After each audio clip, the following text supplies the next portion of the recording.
Rated M gang in the building. What's good, y'all? Welcome everyone to the Rated M podcast, y'all. It is Thursday, my second favorite day of the week, only behind the AEW Dynamite Day, which is on Wednesday. But it is Pod Day. It's Pod Day, y'all. I got the boys with me. I got Mo rocking that WrestleMania 7 Ultimate Warrior t-shirt. You can tell that nigga done bought his shirts from the graphic tees section in Target. I'm not gonna hate this where I got this. Target got some good shit. And we got Mo here repping the Patriots jersey. We got Mo here. Oh, sorry. We got Khris here. Damn. Patriots, their Patriots jersey. I don't know how they free agency going, but I'm hoping it's going to your liking. Nothing crazy, but we making some moves. It's all right. I can see that. Okay. Y'all making still gonna be poverty, but hey. No, you're not wrong. You're not wrong. But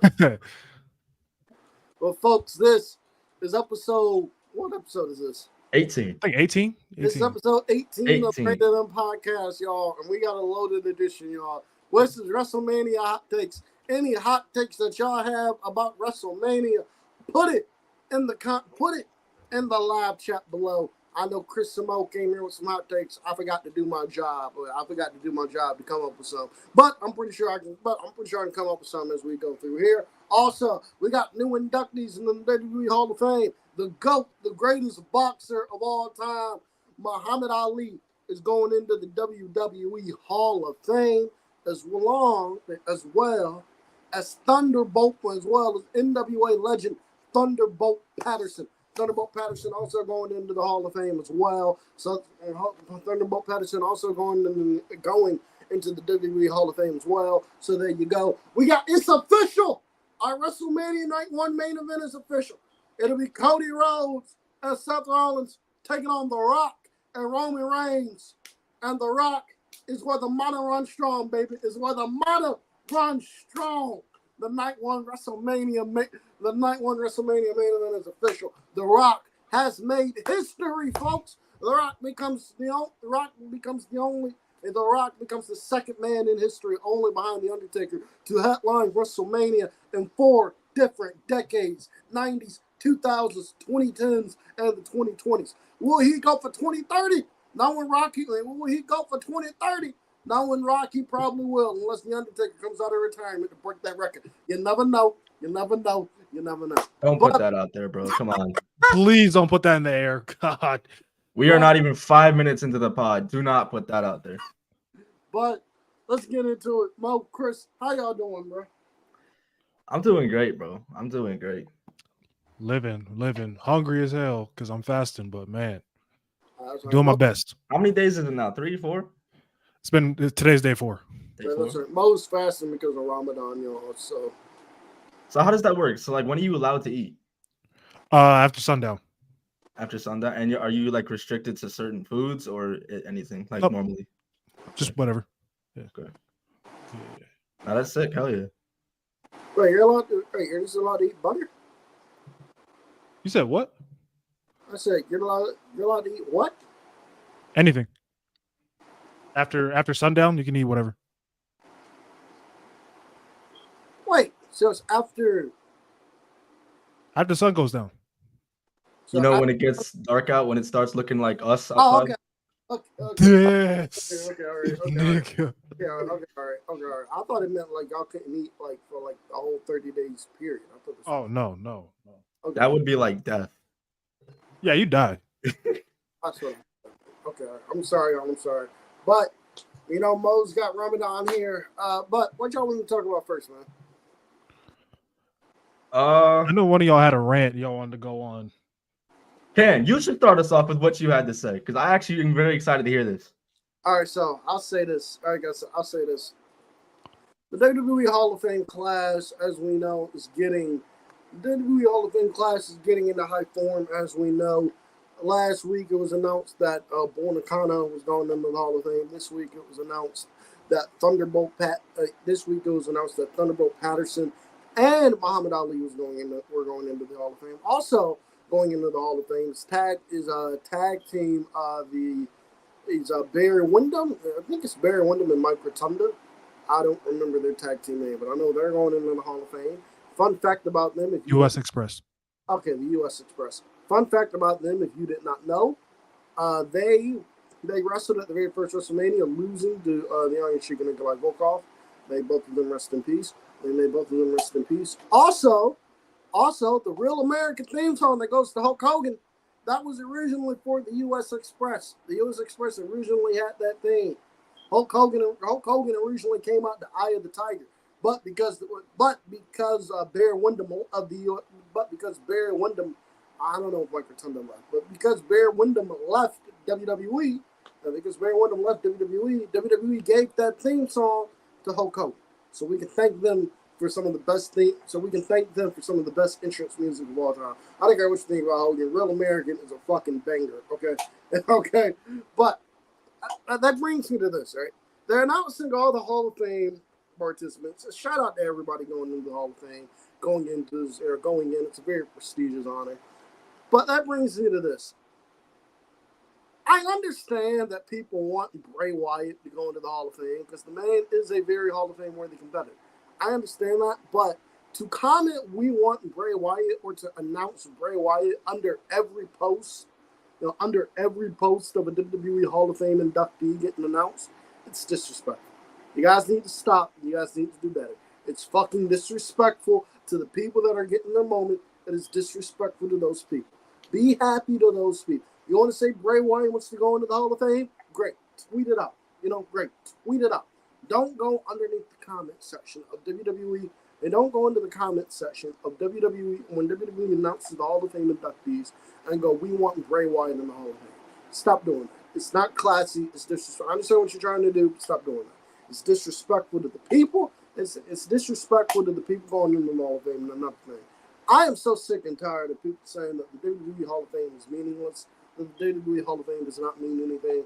It may not mean anything to you because there's not a physical Hall of Fame for it, and the Hall of Fame is literally whoever the fuck they want to put in that year. I understand that it's not meaningful to you. I understand that. But to say that the WWE Hall of Fame is not meaningful, to me, that's just a complete slap in the face. It means something to the people getting inducted.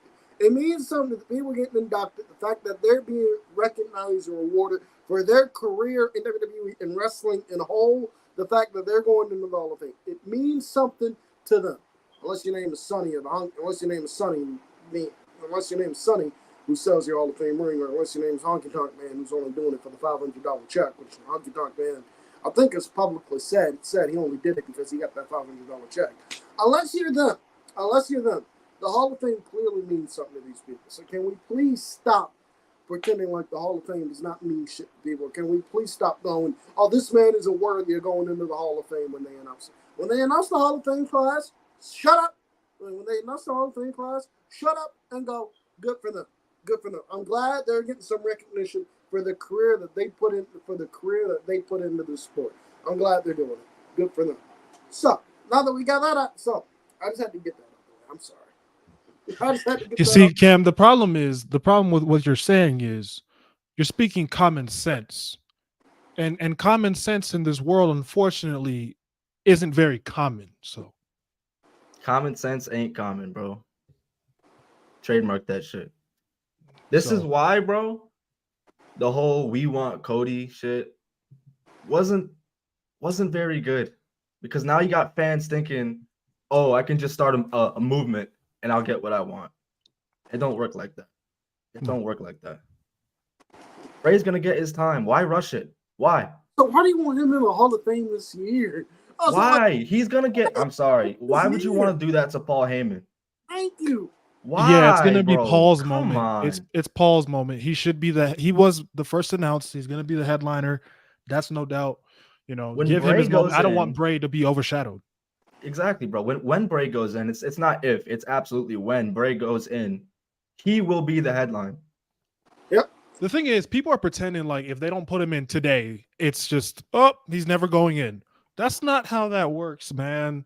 Mm-hmm. Like he's gonna go in eventually. Whether it's this year, next year, or 10 years from now, which I don't think they're gonna wait that long. They shouldn't. It's gonna happen. It's gonna happen at the end of the day. Before we go on to the next topic, though, I want to announce to the people: drop all your hot takes. Just spam them. Just spam all your hot takes before we get to it, because we're going to get to it at the end of the episode. For people who are watching this later, drop yours in the comments, and I may or may not react to them on TikTok. So there's that. What you want to talk about next? You want to get into some Mercedes big business type shit? Oh yeah, let's talk about it. Mercedes Moné made her AEW debut. Yes, sir, Ski. Hey, in Boston, Massachusetts. Khris, were you there for it? I was not. Motherfuckers had to work. But yeah, I watched it from home though. That shit. Mercedes made her AEW debut last night at Big Business in Boston. It was the worst kept secret. It was the worst kept secret in wrestling since Punk, bro. The AEW. It's the worst kept secret in wrestling. And man, like that graphic going up, y'all. I went, oh my god! AEW in the span of a month has got Okada, Will Ospreay. Although Will Ospreay technically doesn't count because Will Ospreay signed in November. Because Will Ospreay was signed way before Revolution, but because he was signed way before that, Will Ospreay technically doesn't count.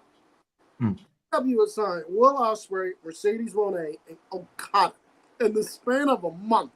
Those three guys have debuted and have wrestled for AEW in a span of a month. It is absolutely unbelievable.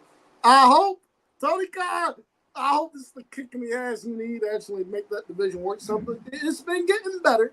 It's been getting better. It is. I would say it has been getting better. I would say it has been getting better. Instead of having one women's story on the show, we have multiple women's stories on the show. So I like that. And I like that.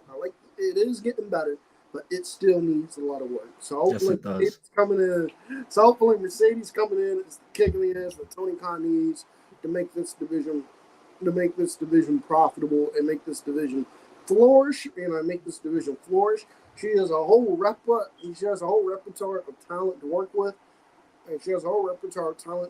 She came out, cut a heartfelt promo at the beginning of the show. And the end of the show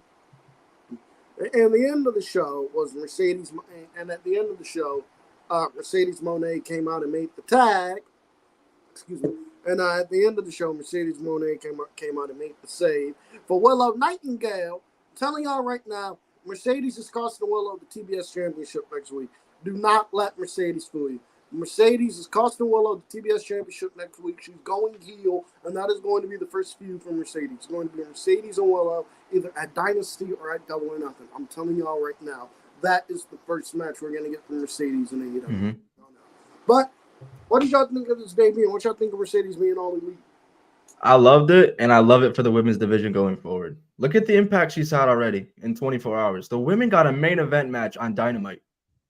Not the death spot that they usually get, 9:15, 9:30. Not the death spot. They got the main event. This is all they need is Britt Baker. I know y'all feel one way or another about it. All they need is Britt Baker, and they got that star power. No, exactly. When was the last time we started the show with the women's segment and ended the show with the women's segment? I don't think that's ever happened before. I don't think so. I don't think it's ever happened. I'm trying to think. I'm like, I don't know. Yeah, so Mercedes having that impact day one is immediate. It already shows a lot of promise, but they got to keep that momentum. The CEO chance, I can get behind that. Oh yeah, that's already over.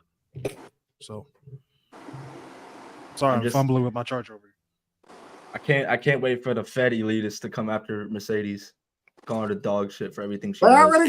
They've already come at the Bailey and they've already come at the Bailey. Oh my God, that was so dumb, bro. Friends come- can't even support each other now. Friends cannot even support each other. Hold on, wait a minute. I don't know why people just feel so strong about one company and it feels so like it's just like, bro, if you don't like one company, either don't talk about them or don't watch. Like that's what I did with AEW. I'd only talk about it on the pod and I just wouldn't watch for a while. Right. That was it. Also, I don't know why WWE fans are mad for Bailey, Naomi, and Tamina went to Dynamite to support. Went to Dynamite to support. Acting like they cheated on him. Starks was backstage at the 2023 Royal Rumble. He was right there. Cody brought that man to backstage and everything. Y'all like say shit about that. Tony Khan don't give a fuck. Why does it matter? Why does it matter? You know, this is an amazing concept right here. Two friends from wrestlers in the wrestling business have friends that work for different promotions. That's a concept right there. That's an amazing guy. I know a lot of you people might not be familiar with that concept, but people have never heard of the Click. They were literally scattered in the two biggest companies back in the day. Come on, people. But I'm happy for Mercedes. I hope she has a good career. I hope her influence and her impact is actually felt on Dynamite and Collision and all these shows, because I think the women's division is very talented over there. I just think they needed that spark, and they haven't had that in a while. Saraya was supposed to be that, but she sucks. Fucking sucks. Oh God. She with all due respect, not wrestling is very difficult. It's a very difficult sport. And I give credit to anybody who ever steps in between those ropes.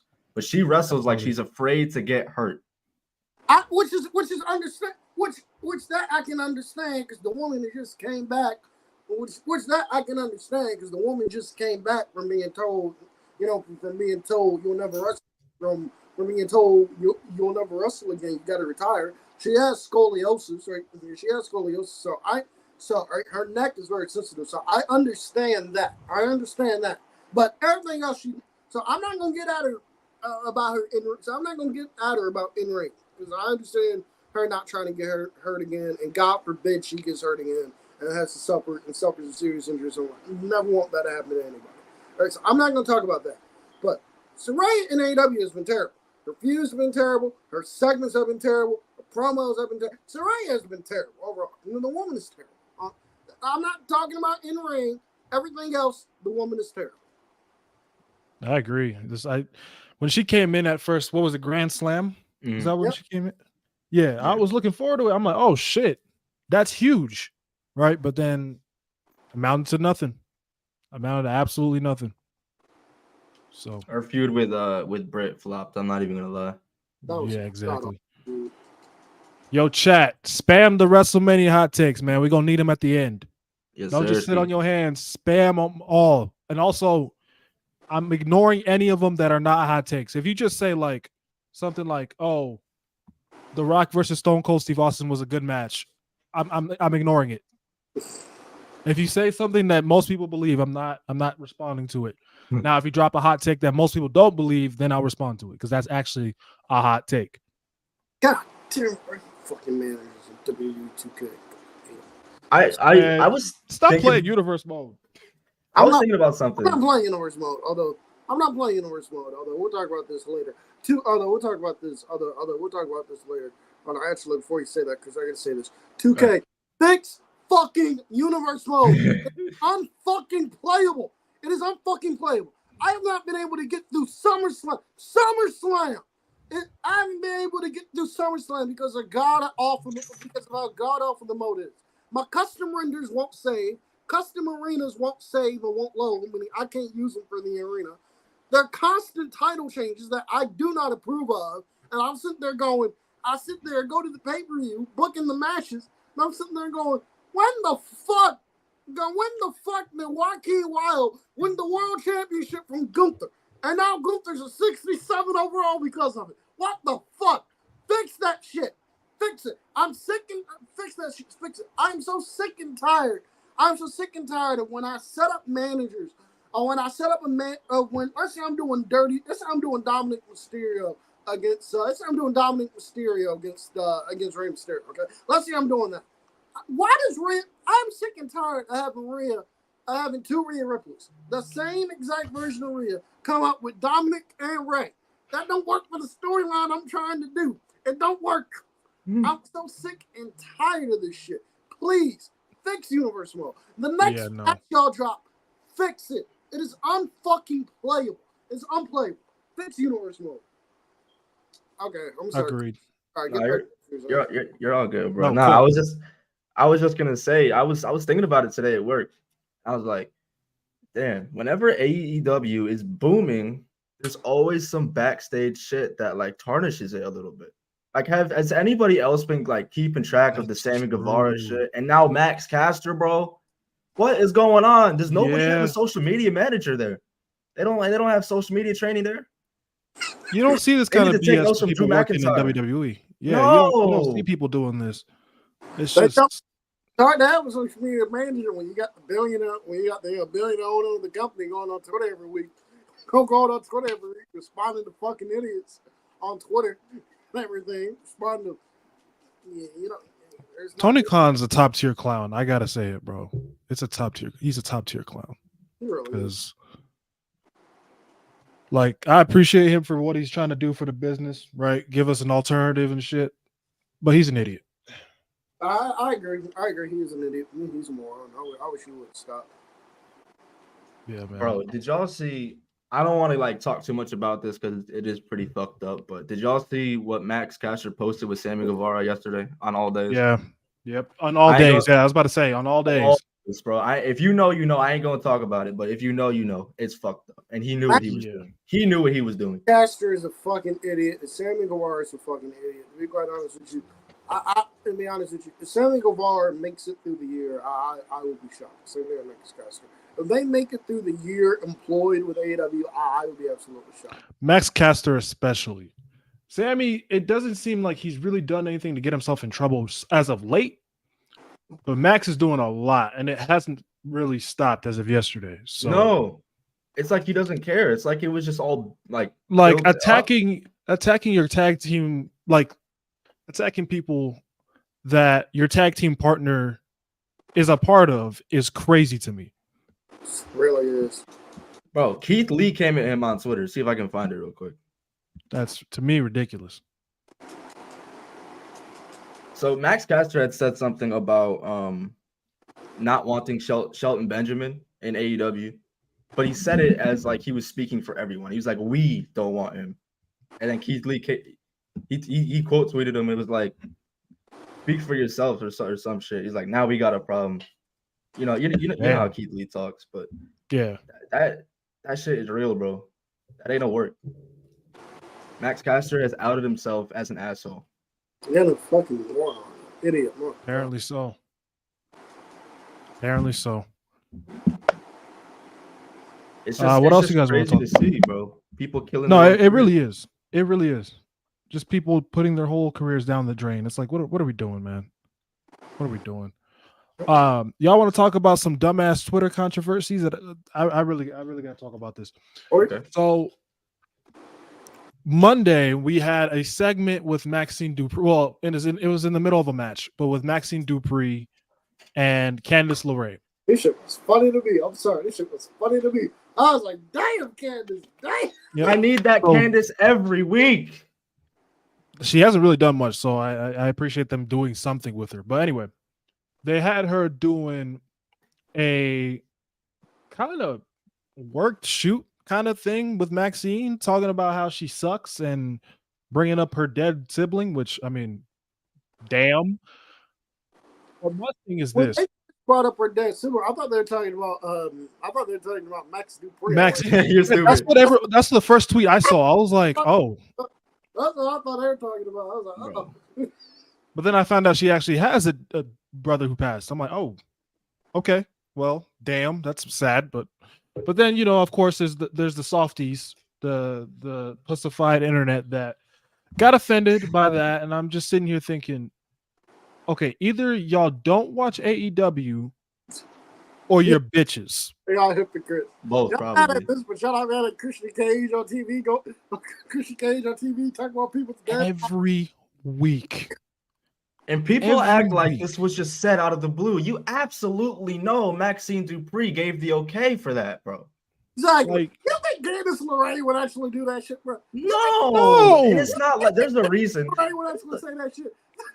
It's not like she said it over the mic, bro. It's not like I mean, there's kids in the audience. I mean, there's kids that watch, but it's like, come on now. Candice LeRae is too nice a person. I don't even think Candice LeRae meant what she said about Maxine Dupree sucking and all that shit. Like, Candice LeRae is just too nice a person for that. I don't even think exactly. I will say this though: if you're someone like Maxine Dupree trying to get better, the perfect dance partner, if you want to call it that, is Candice LeRae. She is fantastic at what she does. Yeah, she is severely underrated and underutilized. So them putting her on TV and giving her something, anything, is just going to add to the show. It's not going to take away. Absolutely.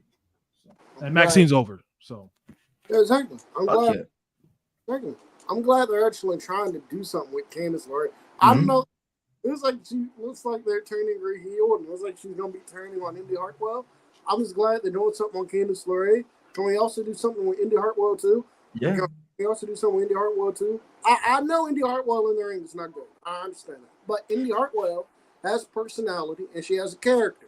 And if you don't think Indy Hartwell has personality or a character, you did not see Indy Hartwell in NXT.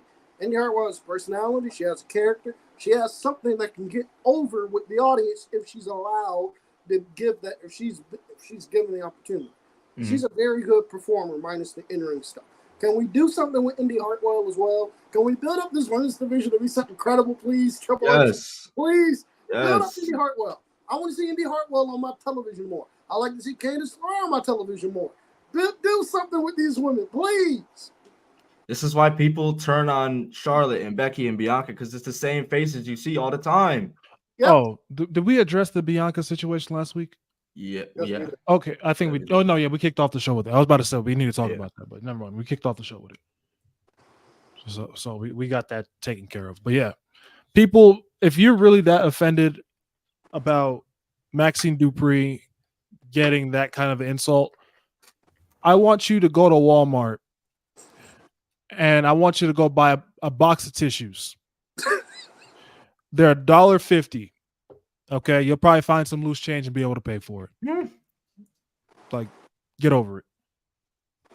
I will say, shout out to Miguel in the chat. He's not wrong. It was random. I'll say that. It came out of absolutely fucking nowhere. It was. But it makes sense. You know what I'm saying? It makes sense. It's built off of the controversy from a couple weeks ago where Maxine got booed. So I get what they're trying to do, and I'm glad that they're doing that. So he said he don't like Candice. He don't want to see any. Hey, I'm not mad at you. I'm not mad at you, Miguel. I'm cool, Andy. I'm not gonna hold you. Hey, bro, there's only one way to get better at something, and that's to keep doing it. If you don't put her on TV, how the hell is she ever supposed to get better? True. That's why I'm like, Maxine's gonna get better eventually. She's not gonna be a scrub. That's what I'm saying, bro. Like, come on. Also on Raw, something else on Raw I want to talk about here because I think it's ridiculous. Sami Zayn won the challenge for the Intercontinental Championship. Okay, so we Sami Zayn and Gunther at WrestleMania. Now the match quality alone, I'm not mad at because the match quality itself is gonna be fantastic. Sami Zayn and Gunther is gonna be an absolutely fantastic match here. So I'm not worried about match quality. But they had a story with Sami Zayn and Chad Gable, with Gunther and Chad Gable, that I would have liked to see conclude at WrestleMania with Chad Gable being the one to beat Gunther for the Intercontinental title. But they're not doing that. They're going with Sami Zayn. Chad Gable is gonna have to settle with being in the ladder match if he's making it on the WrestleMania card. He's gonna be in the ladder match with the Alpha guy. It is what it is. I want to talk about the overreaction to people talking about, oh, why is Sami Zayn wrestling for the Intercontinental Championship at Mania? Sami Zayn's Sami Zayn's back in the mid-card. He's wrestling for a mid-card championship at WrestleMania. And there he is, a mid-card guy. Then you have one person on Twitter. I hate to do this because he's a Pacers. He's a Pacers fan. So I share some bond with my fellow Pacers. But this guy had the nerve to sit there and say Sami Zayn doesn't win Money in the Bank in Canada, the dude should just ask for his release because he's finished. Because he's finished in WWE, and he's finished if he goes anywhere else. And he's a mid-card guy for life. I'm sitting there going, what? The guy who just main evented WrestleMania last year is a mid-card guy for life? Okay. All right. Thank you, that's one. Also, another thing I don't understand is, why are we talking about Sam? Also, another thing I don't understand is, why are we acting like Sami Zayn wrestling for the Intercontinental Championship at Mania is a downgrade? Why?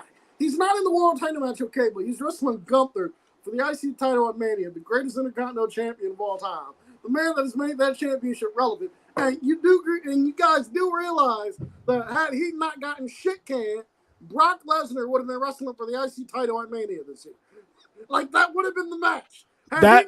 Sami Zayn, they think so high of Sami Zayn, they let him replace Brock freaking Lesnar. Thank you. If they didn't care about him, then he wouldn't be there. Come on now. Bro, Gunther, like Matt said here, Gunther has literally raised the IC title to feel like a world title damn near at this point. Yeah. Damn near.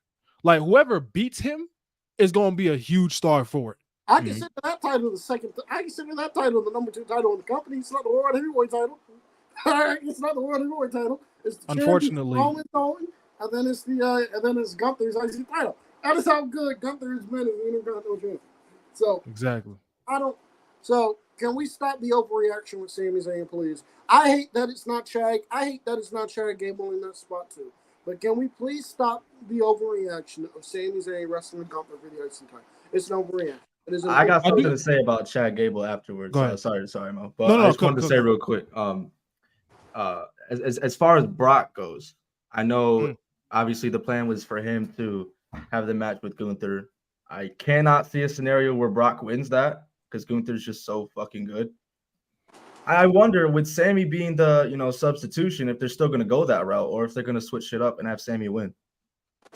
I personally wouldn't have Sami win. Here's the thing, right? If I had the pen on Monday, Chad Gable would have been the match. Even though I would love to see Sami against Gunther. That'd be amazing, right? Yeah.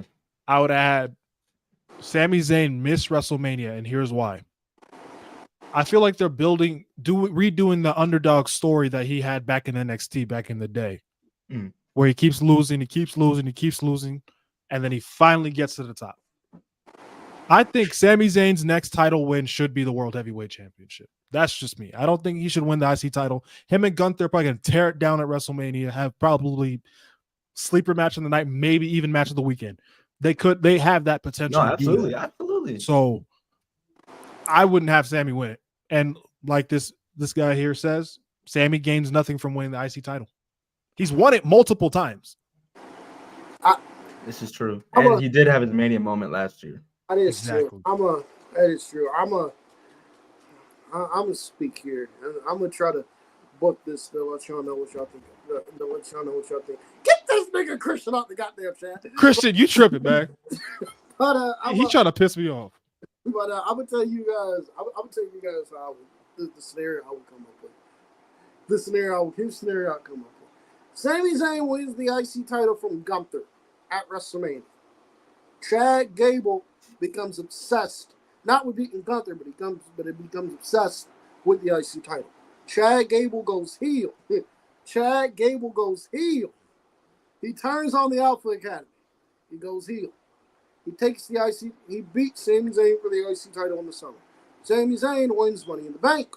Sami Zayn beats Drew McIntyre for the world title at SummerSlam, where he cashes in Money in the Bank briefcase and he wins the world title. Gunther then beats Sami Zayn at Bash at Berlin. So you give Sami a 1-month reign with the world title. But you have it or you build Sami up and you do Sami versus Gunther 2 at Mania next year, with Sami again beating Gunther at Mania that year. That's what it's something similar to that. I don't know. Someone said never let this man cook again. I don't hate it. I don't either. I'll shut up now. I just don't want to see Gunther lose yet. That's just me. There's only one man I really want to see losing. Y'all know who that is. Who's Gunther losing the IC title to then? Chad Gable. I thought it should have been Jey Uso personally. Or that. But Gunther's run isn't stale yet. You know what I'm saying? Unlike a certain guy on SmackDown, his run isn't stale yet. So it's like, might as well run with it, right? I'm not mad at that. Hell yeah. Might as well. Now, as far as Chad Gable goes, it's not entirely his fault because WWE dropped the ball on that whole storyline with him and Gunther. They hadn't touched that shit, and they ran into another Jimmy Uso situation with Chad Gable. It started losing to who? I think he lost a singles match to Ivar. Not that Ivar is a bad wrestler at all. I didn't mind Chad Gable losing out of that because I thought they were coming back to it. I thought they were coming back to it. I thought they were going to tell the story of where Chad Gable has to go back and he has to beat all the people he lost to. So he goes out and he beats Brunson, he beats Ivar, and he beats whoever the fuck else before working his way back up to beat Gunther for the IC title. That's where I thought they were going with this, but they ain't going with it. They had the story in their hands, but they fucked it up. Not to mention before that, he had lost, 2-3 matches to Gunther anyway? Yep. What the hell does he belong in a championship match for? Yeah, it's like, I don't know. There's a lot of arguments for Chad Gable. There's a lot of argument for Sami Zayn. It's just like, arguably Sammy is the bigger star, right? So it's like, I can see it's WrestleMania. I can see the points for why and why not for both. Me, right. I'll take what I'm given. I'm not gonna fight it. We're getting Gunther and Sammy, supposedly. That's subject to change. You never know with WWE. I ain't taking what I'm giving if Roman wins. Fuck that. Oh no, bro! It's gonna be a basketball told you. Hell yeah! Fuck that. I'm coming out with fucking 80 signs of bring back bullying. I'm gonna bring this sign. I live in Connecticut, y'all. I don't know if y'all know this. I live in Connecticut. I'm gonna bring the sign with me, the headquarters. I will stand out there all fucking night. I'll bring y'all with me. Y'all can bring back. Oh my god! It's gonna be a whole rally, and we're gonna be at the head of it, bro. We're gonna be at the head of it, but hopefully that doesn't happen. Because hopefully Papa H is not. I think WWE smarter than that. Last year I was like, all right, that makes sense. Cody hasn't really lost. I've come to grips with that. Yeah, it's like he hasn't really lost yet. You know, give him a big loss and let him rebuild from that. It's like, all right, cool. That's when people were on their fucking adversity thing. That was a dumb argument, but I understood it. This year, it's like, what are you even talking about? This year, what are we doing? Why does he need more? What are we doing here at this point? No, it's the Roman fans trying to cope. It's Roman fans trying to cope that their tribal chief is going to lose a championship. That's what it is to me. Where's Karrion Kross? TikTok, motherfucker. That shit is over. That shit is over. I'm not okay. I'm going to say this. I wouldn't be shocked. I wouldn't be shocked if Roman won. Hey. I kind of wouldn't. Because at the end of the day, I know WWE wouldn't hate the idea of trying to get Roman that number 3 spot. And people are just so adamant about that. To me, it's not, especially if you're putting Cody in the way. Especially if you're putting Cody in that situation. If it was someone else he was fighting, maybe. But we're not going to have Cody lose again. Yeah, go for it. You want a hot take, bro? I'm going to just say it. If Cody loses at Mania, you run the risk of pushing that man away out of WWE again. I'm going to just say it. You run that risk. You do run that risk. Because he came back, he was promised things, albeit by somebody else, and he so far he hasn't gotten it. Yeah. No, if you ask me though, part of me believes it was a Vince decision last year anyway. That's just me. Something tells me because the way night 2 was booked, and then especially the way Raw after Mania was booked. Oh my god, that was a god awful. The first thing we saw was what, Ezekiel or Elias, whatever the fuck, and then versus Omos. Shout out to that was Brock and Omos, yeah. Shout out. No, I'm talking about the Raw after Mania. Shout out The first thing we saw on Raw after Mania was Omos versus Ezekiel or Elias. Who fucking cares? Shout out to Elias, by the way. I I guess the man is reading Bible scriptures on TikTok or whatever. So shout out to Elias, by the way. I hope he's doing his thing. I like Elias, but yeah. Yeah, good for him, man. Well, he shit on my city when he came to Hartford. Hey, he shit on my Supersonics. We don't even exist anymore. Like, relax. But yeah, like I said, Cody losing is the dumb decision. Like, if the opponent was anyone else, I'd be like, okay, I get it. But you're not gonna have him lose again. We're not gonna race 2 Royal Rumbles in a row. That's the big thing. Waste bro. two, now 3 technically WrestleMania main events to send the fans home unhappy again. Because they're probably gonna. If you ask me, the early prediction, I think Cody and Rock and Roman are winning the tag match.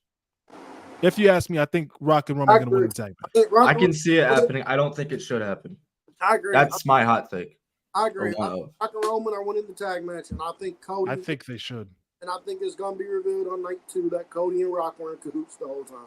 I think that's what it's going to be. Exactly. I think that's what I see happening. Cody and Rock were in cahoots the whole time, and Rock is going to help Cody. And Rock is going to help Cody beat Roman for the WWE title. That's what I think is happening. That's exactly what I see. Rock is going to make it a fair fight. Rock is going to make it a because the thing is, right, if they have Roman and Cody, like let's say Cody and Seth win, and the stipulation is the bloodline can't be around, right? And then they have the bloodline interfere anyway, it's going to be like, well, then why didn't you do it? What the fuck? Why didn't you do it? Why didn't you have Roman and Rock win anyway? Because then it wouldn't make sense. It's going to be like, what the fuck? Why are they here? You know? That's my only thing, because I know the bloodline's interfering. I know they are. I feel like they could simplify so much of that shit. Because not that predictability is bad, but I feel like if Rock and Roman win, and then you got that Rock turning on Roman shit to set up a match, that's predictable. That's predictable. I feel like Roman. You could... Oh, sorry. Go ahead. Continue. No, I was just gonna read the comments, so you can go ahead. No, I was just gonna say. I forgot what I was gonna say. You say it anyway. My bad. You good. No, but the fan Matt Thunder says, would Roman beating Cody again be worse than Roman winning the 2015 Rumble with Bryan getting eliminated early? Yes, it would. Yes, it would. Yes. Here's why. Roman winning the Rumble at the end of the day, while booked horribly, made sense. It made sense. And then it ended up leading to one of the best matches, one of the best main events in WrestleMania history, right? Despite the pushback from fans, it still ended well. What does WWE gain from Cody Rhodes losing again? Nothing. Not a damn thing. And nothing at all. It has to be Cody. Cody is the guy. Okay?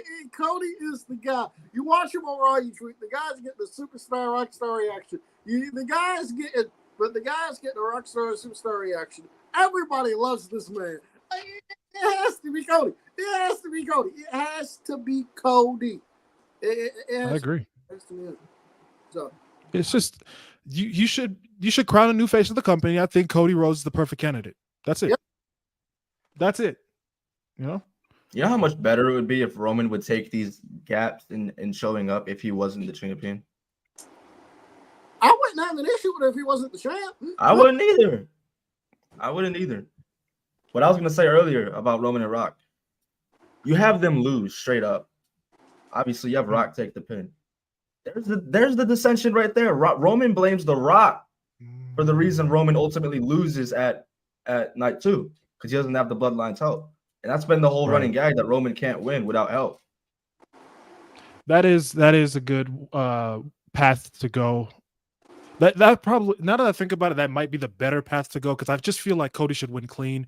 If they're gonna do the Rock interference where Roman loses, I wouldn't have Rock touch Roman. I would have him attack the rest of the bloodline. That's what I would do too. I don't want any tainted victory for Cody Rhodes to win his first world title. I don't want to see that. No, it needs to be clean. I don't want to see that. It needs to be clean as possible. Of course, there's going to be bloodline interference, but I think Rock should neutralize that, and that's that. And anybody Also- saying Cody Rhodes needs more adversity, you need a lash tax. Because what has that man not done to earn a singles match, one-on-one, no interference, no Paul Heyman, no bullshit? Yeah. Has he Man not done literally enough? had to wait an entire year We to need get more back to Roman. tonight, damn it. No, I'm kidding. The more we talk about it, it just sounds dumb having Cody lose, bro. It just makes no sense. It makes no sense at all. Absolutely no sense to have Cody lose. But if they do it, I'm not gonna say I'm gonna be surprised. I'm not gonna be surprised in the slightest. Last year took all the shock out of me. I sat there like this for a good 20 minutes. Deadass. I didn't know what to say. It did create one of the greatest visuals in WWE history with Cody sitting in the ring and Roman raising the titles. That was fire. That will Other age. than that, That will age beautifully. that was like Cena's original L to The Rock at 28. To The Rock. Yep. Exactly. Perfect comparison. Perfect comparison. But All yeah, right. man. All right, I got a question for y'all before we get into these hot takes. Let's get it. It's time. It's time. I want the chat to gather around. I want everybody in the chat to gather around. I want y'all to gather around because it's time. He's like, Matt Thunder, you stupid, bro. That's the yay. He's not wrong. Nah, he's not wrong at all, bro. He had to wrestle them a lot, bro, and including getting beat up by Brock for a whole like 6 months for no reason. We never got a reason why. No, I assume it's because Brock wanted to see if he was tough enough. We shouldn't have to assume. It's not our job. No, to assume. exactly. We shouldn't have to assume that. I assume the reason was because Brock Lesnar don't like black people and Cody's black, so that's why they. All right, bro. Yeah, there you go. There we go. Last tax of the episode. Goodness. There we go. Oh, we were doing goodness, so good. Bro. Wow. We were doing so good, man. Bro, we were almost an hour into this, bro. We were. We were doing so good, Cam. God damn it. Oh, but no, what was the question, Cam? Go for it. Okay. All right. Gather around, chat. I think it's time we admit this. Y'all. The greatest female superstar WWE's ever produced is Becky Lynch. I think it's time we admit that the greatest of all time in terms of the women's division is Becky Lynch. It's not Trish Stratus. I love Trish. It's not Trish Stratus. It's not Lita. It's not Charlotte. It's not Sasha. It's not Bayley. It's not Asuka. It's Becky Lynch. I agree. Match quality, promo, accolades, star power is Becky Lynch. Can we all agree on that? I've said this since maybe 2022. I've been saying this for a while. Becky Lynch is the GOAT of that women's division. Yeah, there's really in ring. Becky really is phenomenal, but I do think she's good. I think her promos are overrated. This year, This year solidified it for me as her being the GOAT when she went down to NXT and elevated that women's division. When she went not with those nursery rhymes, she didn't. That's what cemented it. That's what cemented it for me. When she went down there to NXT and she had to work with people like Xia Li, Indy Hartwell, Tegan Knox. Tegan Knox is fantastic. Tiffany Stratton and Lia Valkyria. When she had to go down there with them and she brought them to the best matches they've had or have had in a while, that made me go. That made me go. That's the GOAT right there. That is the GOAT right there. That's what made that go for me. Agreed, brother. Agreed. And she was willing to take an L. Exactly. Yep. Exactly. That's the most clean important too. thing. Yeah. Clean too. But all right, man. Let's get started with these WrestleMania hot takes. I know that's the main event of the show, but there hasn't really been that much going on in the wrestling world for us to talk about. So we're just gonna get into these WrestleMania hot takes. But before we get to the fans, we're gonna start with our own. Which one of y'all wants to go first? Or if not, I can go. I mean, I already said what I had on my mind throughout the show. I think Seth and Cody are winning, since that seems to be the general consensus that The Rock and Roman have to win. I'm going with Cody and Seth. I think it's going to stay Cody and Seth. I don't think Seth's going to get taken out in any capacity. I think it's going to stay that way. Ultimately leading to a Rock-Seth match, maybe. Hey. Okay, interesting. Hold up, Mac on that one says, do you think they're making Seth look like a clown because he has to sign the new contract? But he's going to sign. But he wants. He's not going nowhere. But he wants Seth Rollins to sign a new contract. I'm telling you that right now. That man is not. And That's the last guy going anywhere. That man is. Seth Rollins is a WWE lifer. Okay, that man ain't going nowhere. He a WWE lifer. And two, have you not seen the way Seth Rollins has come out looking on TV for the past year and a half? The man looks like a clown anyway. They're not making him look like a clown because he signed a new contract. The man looks like a clown anyway. I love him. But you got to stop this. I think it fits when he's a heel because it brings out the prick in him. I agree. Him wearing this shit though as a baby face, I'm not a fan of it. I'm not a fan of this baby face. Fair enough. I see where you're coming from. But I think he meant more in terms of like The Rock literally burying him in his Twitter promo. His yap session. Ugh. Yeah. He said something. Now this is so long. This is the truth. Rock is fantastic. Rock is fantastic. Rock that gave us like 5 or 6 new memes. I was watching it, bro. I was watching NXT and all I saw on the Twitter timeline was, well, the mono runs strong. And that shit took me out. He said, well, the mono runs strong. I was at work doing that shit. Yesterday. I was at work doing that shit yesterday. I was like, well, the mono runs strong. Like, bro, enough, my Via. God damn it. But anyway, wrestling at its finest. Shout out to the homie. He says, what did you guys think about that promo from Friday? Roman looked the weakest out of the 4, which, now that I think about it, yeah, he didn't really say much. All he said was acknowledge us and then sat his ass in the corner. Bro, if you're gonna give us 20 minutes worth of entrances, can you at least save like 40 minutes of the rest of the show, please? Because by the time everybody was in the ring, bro, it was like 5 minutes left. Look at this comment. Lewis, you gotta stop this. It is the worst Mania. Lewis, you gotta stop this, bro. Let the hate out your heart, bro. Hey, question. Have y'all seen this? Oh my god, it's a comment on Twitter. I forgot how many likes it has. I think it's got like 5,000 something like that. It's like a viral tweet on Twitter. It was like a viral tweet on Twitter. Somebody said, do y'all think The Rock is taking a buckle bomb and a superplex Falcon arrow at Mania? At Mania, and the entire comment section is like, Rock is going to explode if you do that shit. His back gonna break, bro. He's done. He's done for it. He better not. Rock might not. Rock literally might not be taking. Rock might explode if you take that shit, like, for real. He got. Rock broke every bone in his body taking an AA from John Cena. I was 10 years ago. Bro, Matt Thunder in the chat just reminded me. People were trying to cancel Roman Reigns on Twitter. On man, I don't even want to address that one. Because he said something about Seth Rollins being a cross-dresser. It's just people are soft as hell, man. It's like, I hate to say this, but hell, I'm not even gonna go to Attitude Era. Y'all wouldn't survive the Ruthless Aggression Era. Like, bro, grow some nuts. God damn. It's just like, it wasn't even that disrespectful. He said cross-dresser. If he called him like the F word, which I refuse to ever say in my life, then that's different. Me too. That'd have been insane. Yeah, I refuse to say that. That would have been insane. That would have been like, oh, okay. But he basically says every week you're wearing your wife's clothes. Yeah. The same thing. He just shortened it. He said it at the press conference. He said something like you're wearing your wife's shoes or something. What? Yeah, exactly. Who cares? It's the same thing. He literally said cross-dresser and then kept going like nothing. Because it was nothing. The same thing. People just want to be offended about something. Christ.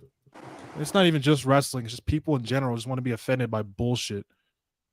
But anyway, because motherfuckers. All right, let's get to these hot takes, man. Let's get to these hot takes before I get too mad at these motherfuckers. No facts, but yeah, nah. I'm supposed to be in a mellow mood as I'm fasting. You know what I'm saying?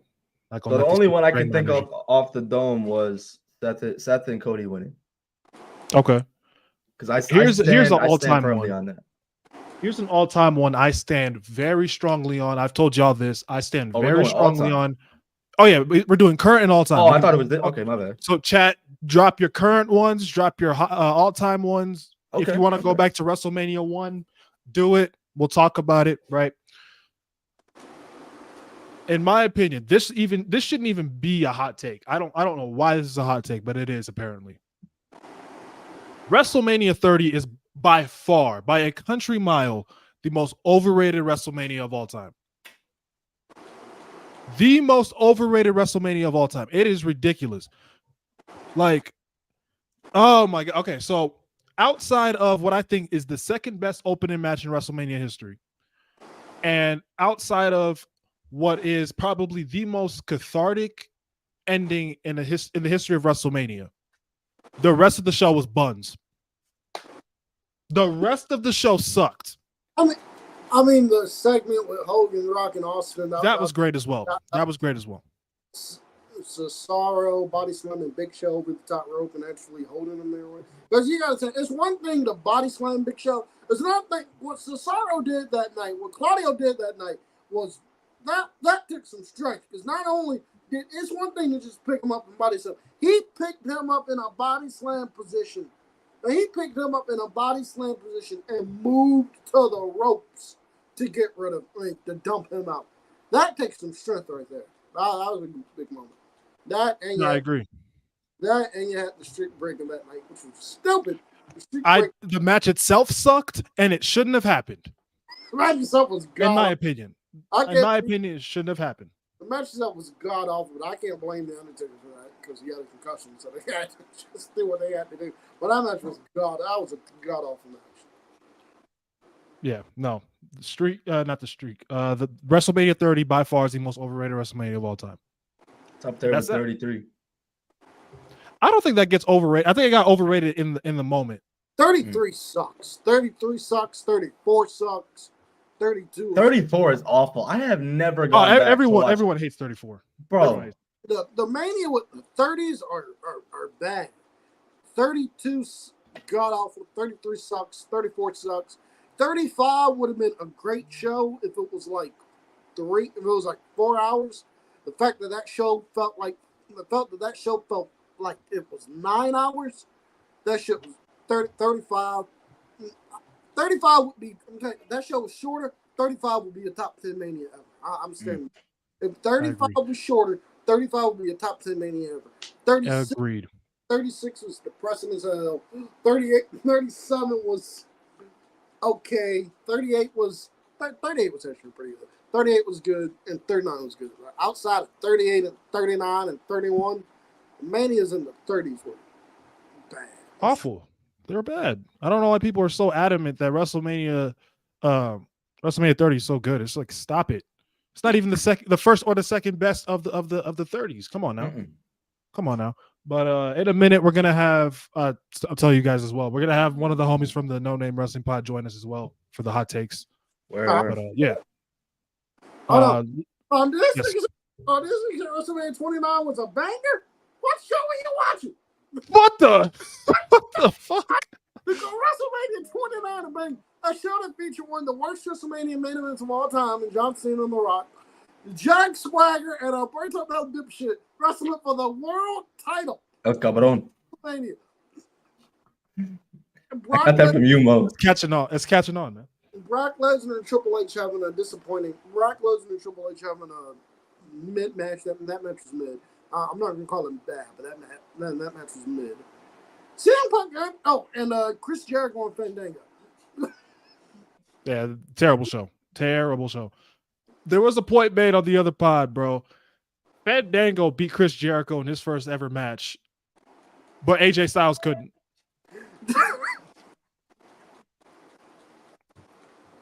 Hey, I'm not gonna lie though. Personally, I agree with wrestling's finest here. At its finest here, I liked Cena versus Rock. I don't.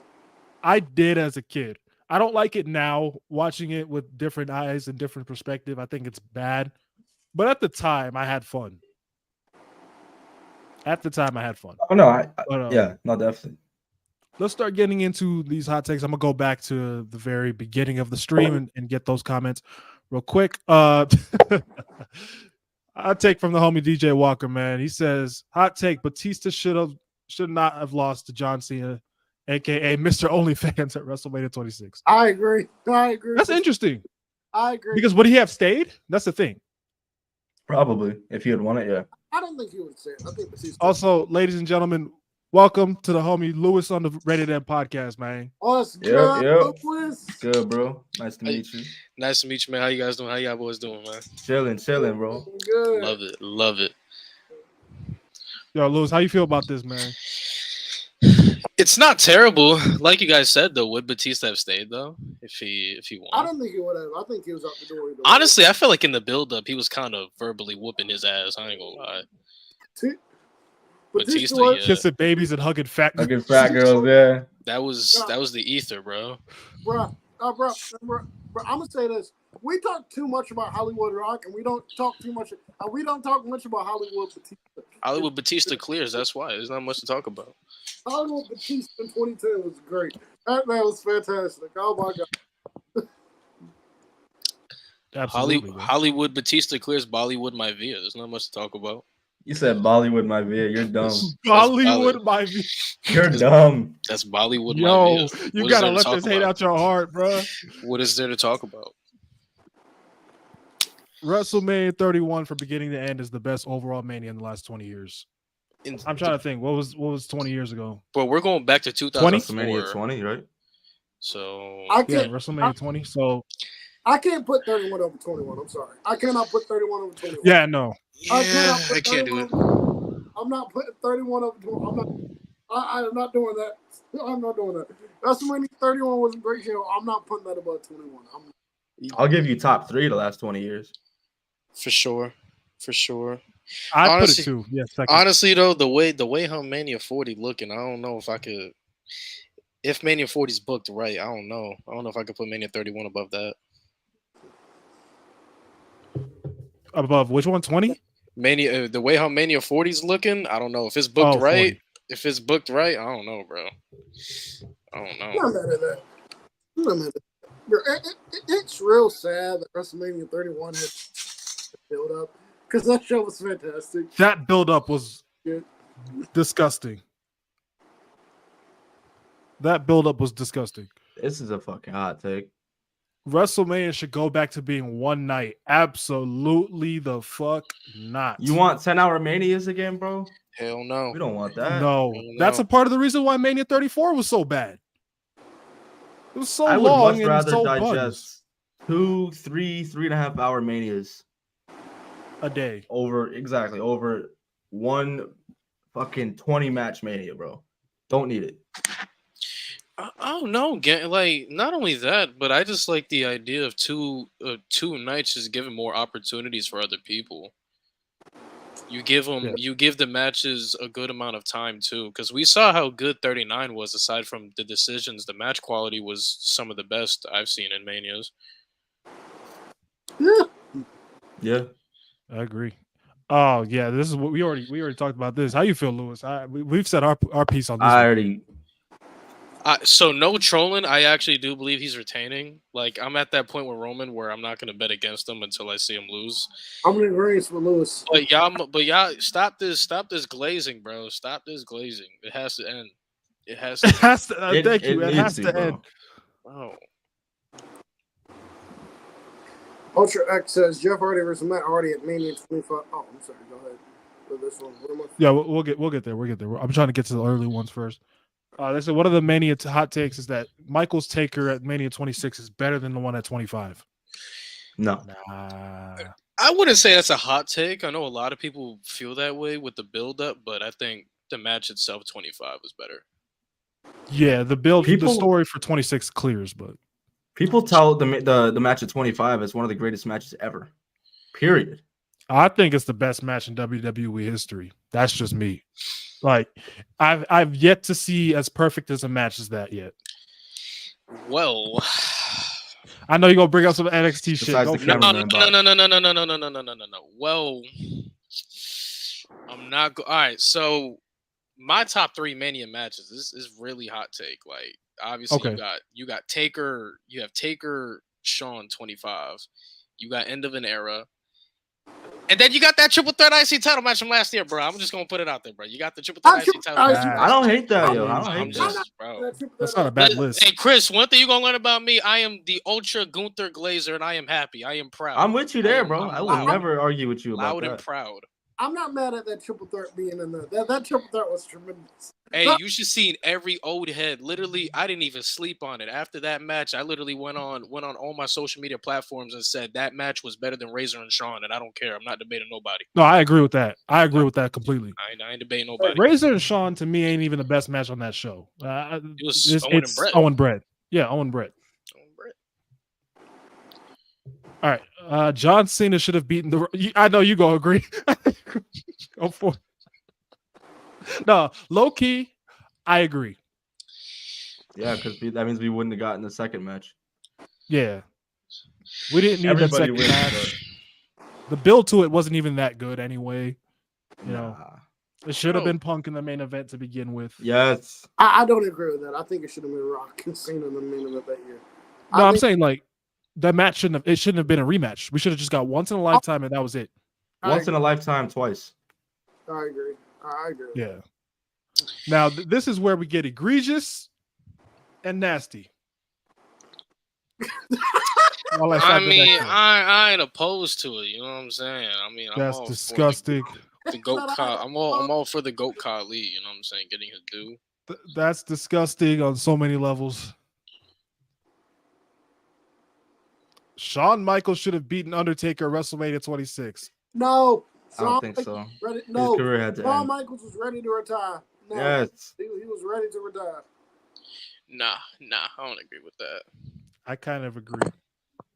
Just as a fan, I didn't want to see Shawn go yet. Shawn was ready to go. I mean, if you look at it, that's a story that has a double-edged sword. Shawn either goes out on his shield, die trying. He either takes a streak or he dies trying. Yeah, so like exactly. As a story and being logical and using my brain, it made perfect sense for Shawn to lose that match. Made perfect sense. But I mean, I wouldn't have been mad if he stayed around. Because he still had it. He still had it at Crown Jewel. It's just the rest of them didn't. What you get for putting 50-year-old men in the ring? Exactly. This is craziness. Lesnar reigns at 34 is not an underrated match. Let's keep it a stack. It's a terrible match. That is a terrible main event. A terrible match. That is a terrible main event and a terrible match. Oh, God. Now, Lewis, don't think I didn't see this bullshit when he posted on Twitter.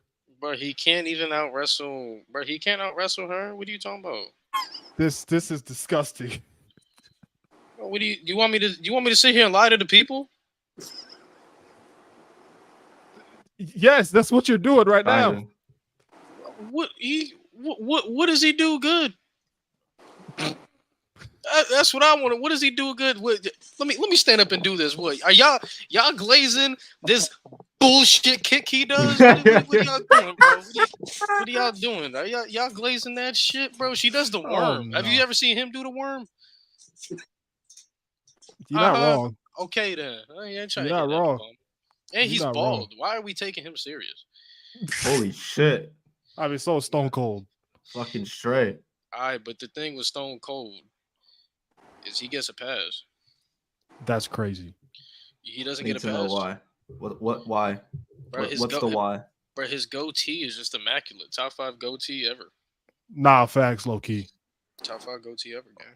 Mania 29 wasn't that bad. Yes, it was. Yes, it was. Yes, it was. Yes, it was. It wasn't good, bro. What? Yes, it was. Mania 29. People are blinded by nostalgia.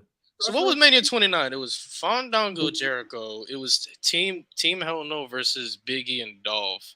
Ziggler, a Del Rio Swagger. Ew. Yeah, bro, was that the year we got Henry and Ryback? Yes. I think so. Fucking garbage. I enjoyed CM Punk and Taker. I'm not gonna lie. That is the last good match of Taker's WrestleMania career.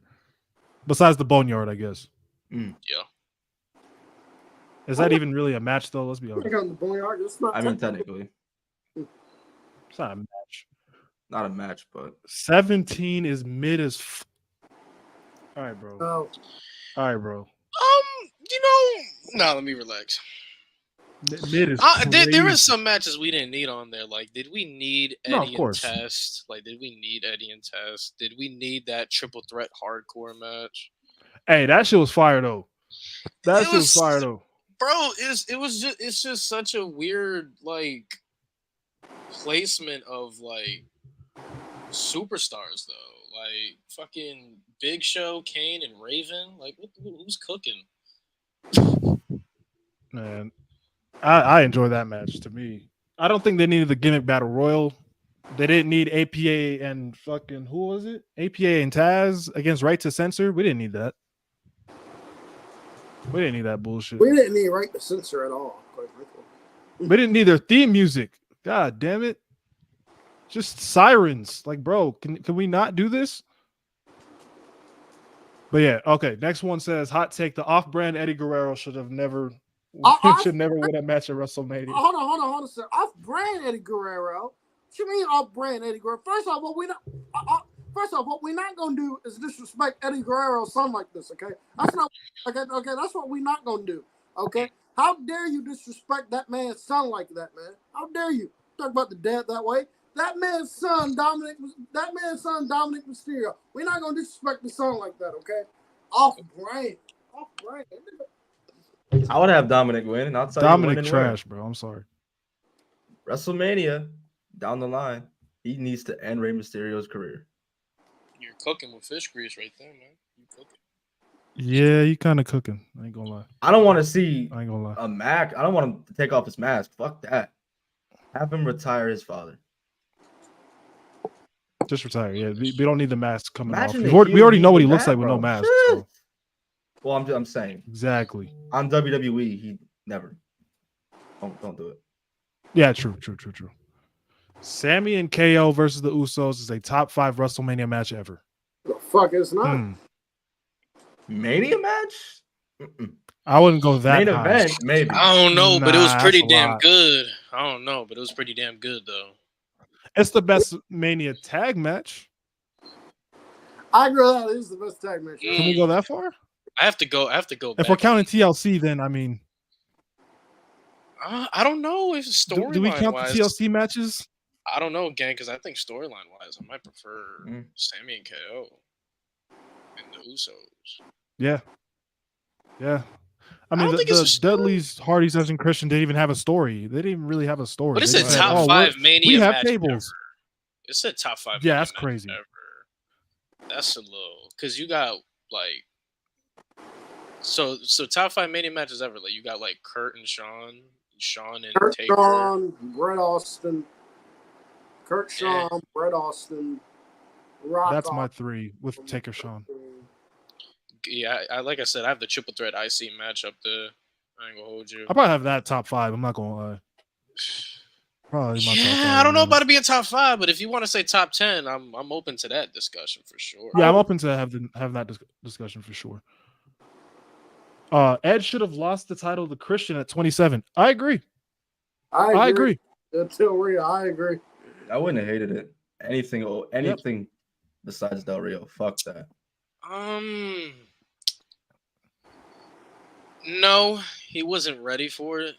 I mean, he won it a month later anyway. With that, I felt like Christian should have carried out the rest of Edge's reign. Like he should have been the one that carried it a Hall of Pain instead of Randy. Because the way I'm looking at it, right? Because they built this whole story with fucking Christian. If you guys don't know, Christian's my favorite wrestler of all time. If you guys didn't know that. So the way how that story was built up, it was built up like Christian didn't deserve to even breathe near the world title. And then he wins it in such an emotional moment. So I felt like with Hall of Pain, like imagine having that emotional moment and then squashing him and just ripping it away from him that way, rather than just taking it away from him 2 days later. That's what I thought. Yeah, I just had that realization yesterday that freaking Christian never had a pinfall to win a world title. Oh, and you're an asshole. That's disgusting. By the way, Randy Orton beating Christian in 2 days later. That's what makes Randy Orton, in my opinion, a better babyface than John Cena. John Cena beat Rey Mysterio. Oh my God, give it a rest. to prepare. John Cena could not get Rey Mysterio a week with the championship. John Cena returned, and that same night told Rey, "That's a nice championship. I'm gonna walk out with that at the end of the night." And he won the WWE Championship an hour later. Randy Orton did the decent thing. Randy Orton said, "You know what, Christian? That's a nice title. I'm gonna give you 2 days with it." He technically gave him 5 because SmackDown was taped on Tuesday and it aired on Friday. So technically, Randy Orton gave him 5 days with the world title, when Cena gave Rey Mysterio an hour with the world title. So technically speaking, that's another reason why I rock with my boy Randy Orton, and why another reason why John Cena, although I love him, was a terrible baby face. At least Randy Orton. You gotta let this go, dog. Let it go. Randy ruined Kofi's push. He did ruin Kofi's push. But he was heel. He did, but he was a heel. At least Randy Orton had the decency. And when Christian won the world title, he gave that man 2 days with that title. He gave him 2 days with it before he took it. Cena gave Ray an hour. I'm not going. We don't want them 2 days no more. If we knew what was going to happen, you might as well keep that bullshit. We don't want that shit. It's in 2 days. Like it's. I mean, to be fair, neither Rey Mysterio or Christian were supposed to be in those positions anyway. No. Like anyway, like I can't really fault them, bro. Like, at least Christian got to go home with the title. At least he got to go home with it. Ray couldn't even leave the arena. He said, "Aaliyah, I'm coming back with the gold." No, you didn't. You fucking lied. Broke her heart, bro. That was. Roman should have ended Taker's streak. Oh man! Saquon of the Eagles jersey. That's crazy. Agree. I agree. I agree. I agree. In hindsight, sure. I agree. If they are gonna have the streak end, I think Roman Reigns should have been the one to end it. If they're gonna end the streak, Roman Reigns should have been the one, not Brock Lesnar. It should have been Roman Reigns. I agree. All I see with that is fucking One Night Stand 2006 2.0 on the Raw after Mania. For sure. It already was that, low key. No, but that times 10. I agree. I'm not even talking about them doing it in 2015 or whatever. If they're going to do it in 2014, at WrestleMania 30, like they done it, I would have thought of a scenario where you do Roman Reigns, because he was still a heel at that point, or where you do Roman Reigns and The Undertaker, and that night Roman Reigns is the one to do what nobody else can do. He beats the streak. I agree with that. Roman Reigns. Here's the crazy thing. Actually, the Shield turned face, I want to say a couple weeks before that Mania. So yeah, they could have just worked around that and just not had that happen. I don't know if I agree with that. I've always maybe 2015. I personally thought the streak should have ended at 29 with Punk. And let me tell y'all why. Because if we look at how Mania, to be honest, the whole point of my booking with Punk beating the streak is to get Punk back to the superstar he once was. Because after Maivia beat him, he wasn't the same after that. So fuck Maivia. But so my thought process is CM Punk he got robbed of his Mania main event spot, and the best way to rebound is to take Undertaker's streak. Punk would have gotten nuclear heat, and we know Punk can carry that heat. And then obviously WrestleMania does happen or whatever. WrestleMania does happen and shit like that. But what I would have done is I would have put Punk in the Rumble, put him in the final 2, have Bryan win the Rumble or whatever. And after Bryan had to unfortunately relinquish the championships, CM Punk would have been right there to rebound and become undisputed champion. That's what I would have done. That's a good pitch. Okay. That's a good pitch. If I had the ultimate pin, though, if I could go back in time and have the ultimate pin, I would have had Taker, Shawn, Triple H go away after 28. That was the perfect visual for them to all go out on. 20-0, end of an era. We're good. Yeah. That was what I would have done. Triple H tried, don't you guys think it was weird that a lot of Triple H's matches after that end of an era, I feel like he tried to replicate it. Like almost every match at Mania he's had after that, aside from Ronda and Kurt, it was all like unsanctioned matches, like Brock, like Seth, Batista. Yeah. I thought the Brian match was a straight match. Yeah, that was the only one that was just a normal match since the end of an era. That match was good though. That match was good, and the Yeah. problem too is the other matches they ain't like aside from Seth, like the build-ups weren't even that great. Like I didn't like the Batista build-up. Even the Seth build-up was mid. It was carried by Seth Heavily. Heavily. Come on, man. The best match of 39. I don't hate the pick because the match was fire. The match was fire. I'm not gonna lie. The They fucked me over with that. Dom had the best entrance tonight. Cost me some money, but hey, whatever. Get over it, bro. Cost you some money. I put a bet that Dom was winning. Who'd you lose to? My homie on the other channel. He swore up and down Ray should have. There was a DQ. He used the belt. That's a DQ, my nigga. But hey, whatever. I guess I just don't know the rules. Okay, I've seen this one recently, and I don't know how I feel about it. Even if Chris Benoit wasn't a bitch, Eddie Guerrero still should have won the Royal Rumble main event at WrestleMania 20. No. You have to look at how the story was built up with him and Brock.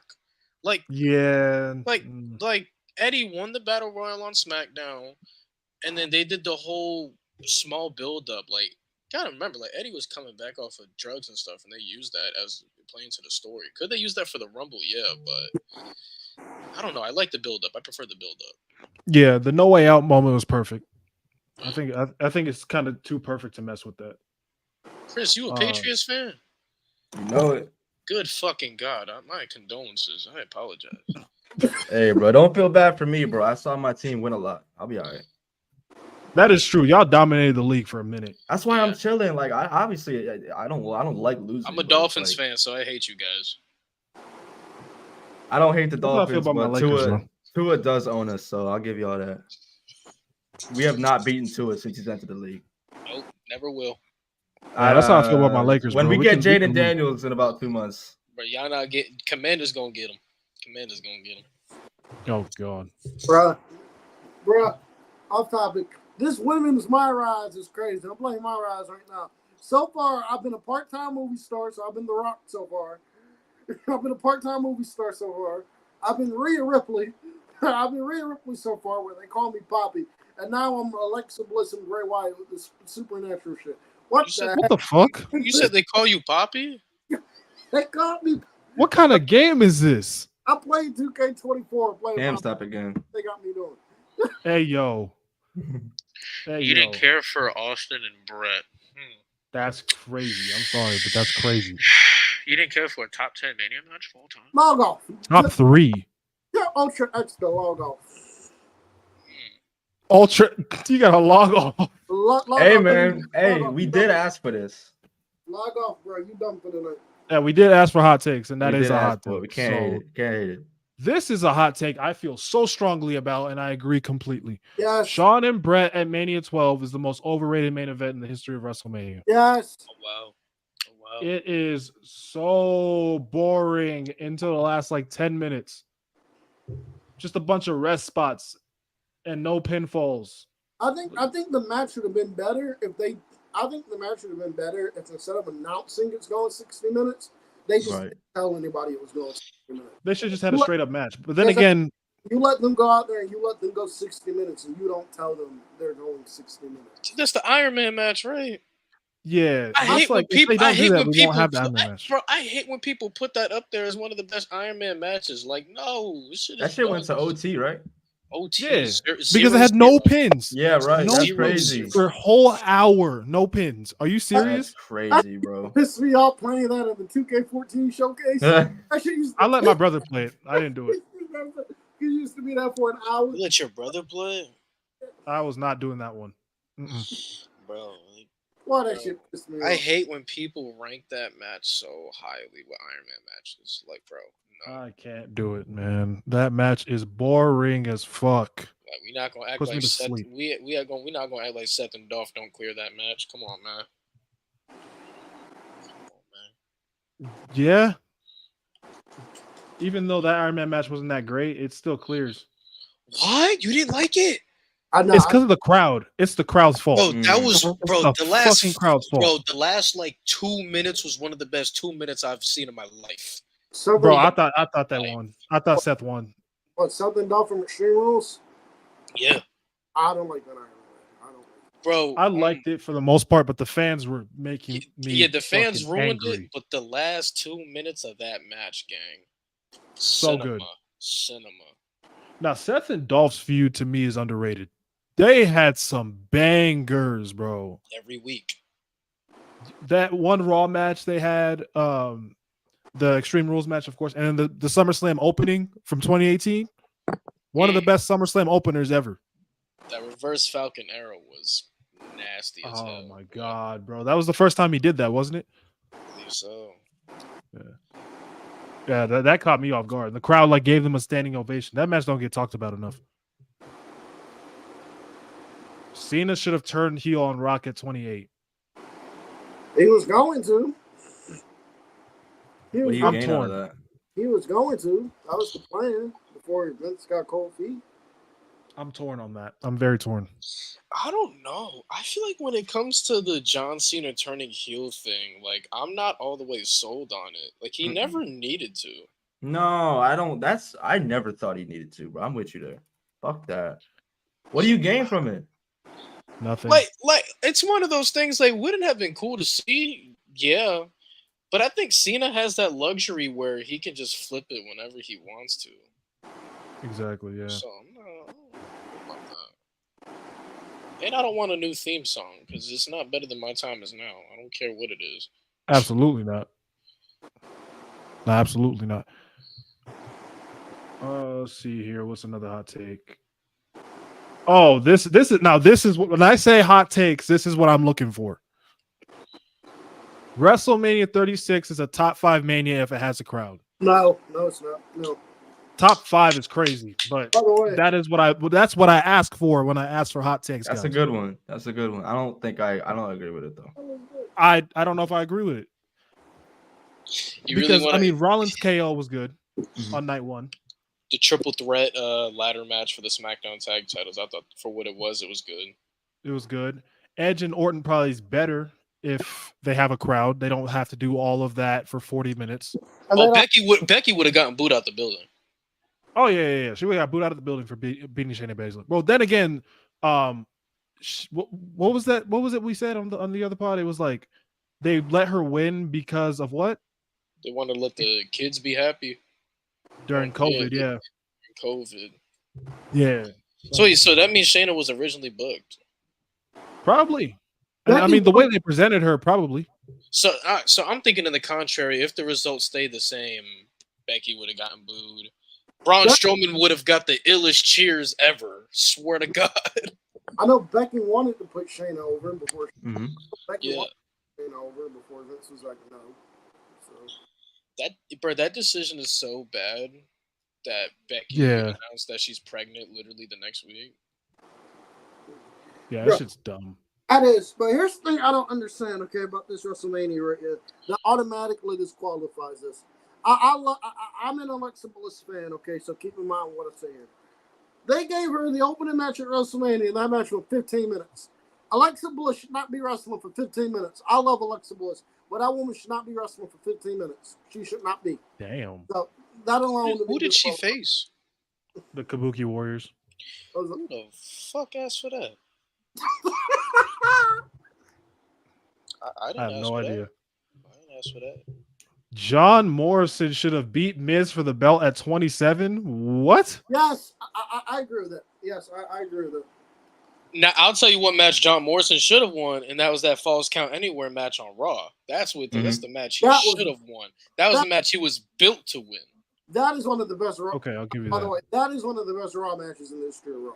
That is one of the best Raw matches in the history of Raw. John Morrison and The Miz, Falls Count Anywhere, from 2011 on Raw. That is one I remember John Morrison was booked to win the WWE title. It was the triple threat between him, Cena, and Miz, and he was supposed to win that night, but Vince got scared and he chose Cena instead.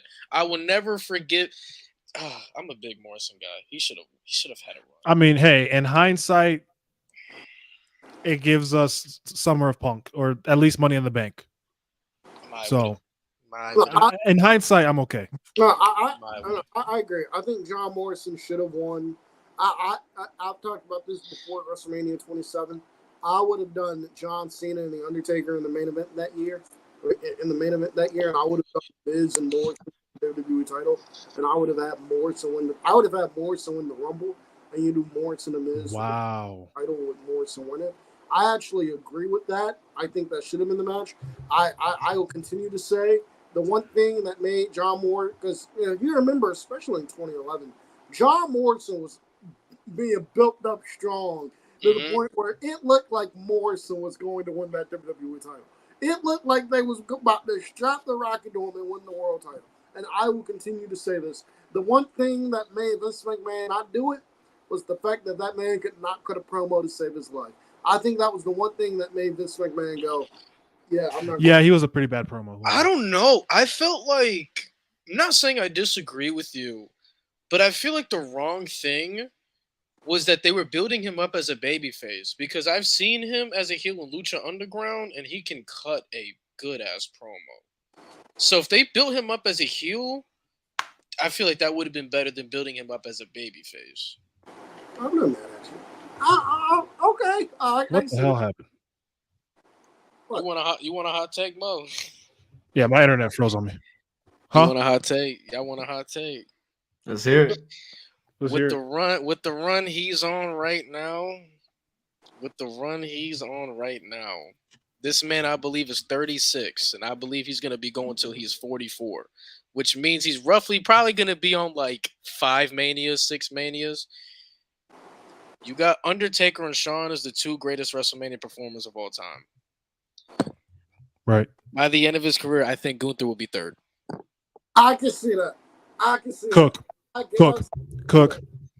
He's already off to a good start. So he had probably the best first ever WrestleMania match of anyone. I love like it here. That last year was his first match at WrestleMania. Match of the year candidate, bro. Yes. I thought it was match of the year. And now he got another one lined up with Sammy. I'm not complaining. Yeah, Some people want Chad. I don't really care either way. We're and getting then the banger potentially, next year's Mania, he has a chance to either walk into Mania as World Heavyweight Champion, a good chance, or walk into it as the challenger for the World Heavyweight title. So I think you would have been walking into WrestleMania this year challenging for the world title. Have Punk not come back? No. Punk not come back. I think Punk not come back. I think Gunther was winning the Rumble. If you ask me, it's kind of tough. Punk is kind of weird because obviously we know the Mania match for Punk is going to be Punk and Seth, but right. I don't know, man. Like, I don't want to say that ship has sailed, but if Punk is the champion around Mania season, the match got to be Punk and Gunther in my eyes. If it was me, I'd have Gunther beat Cody. I can't. You cooking fish grease. Here's the thing about that. I can't do Punk and Gunther personally because CM Punk, I think, would, because we know how injury prone that man has been.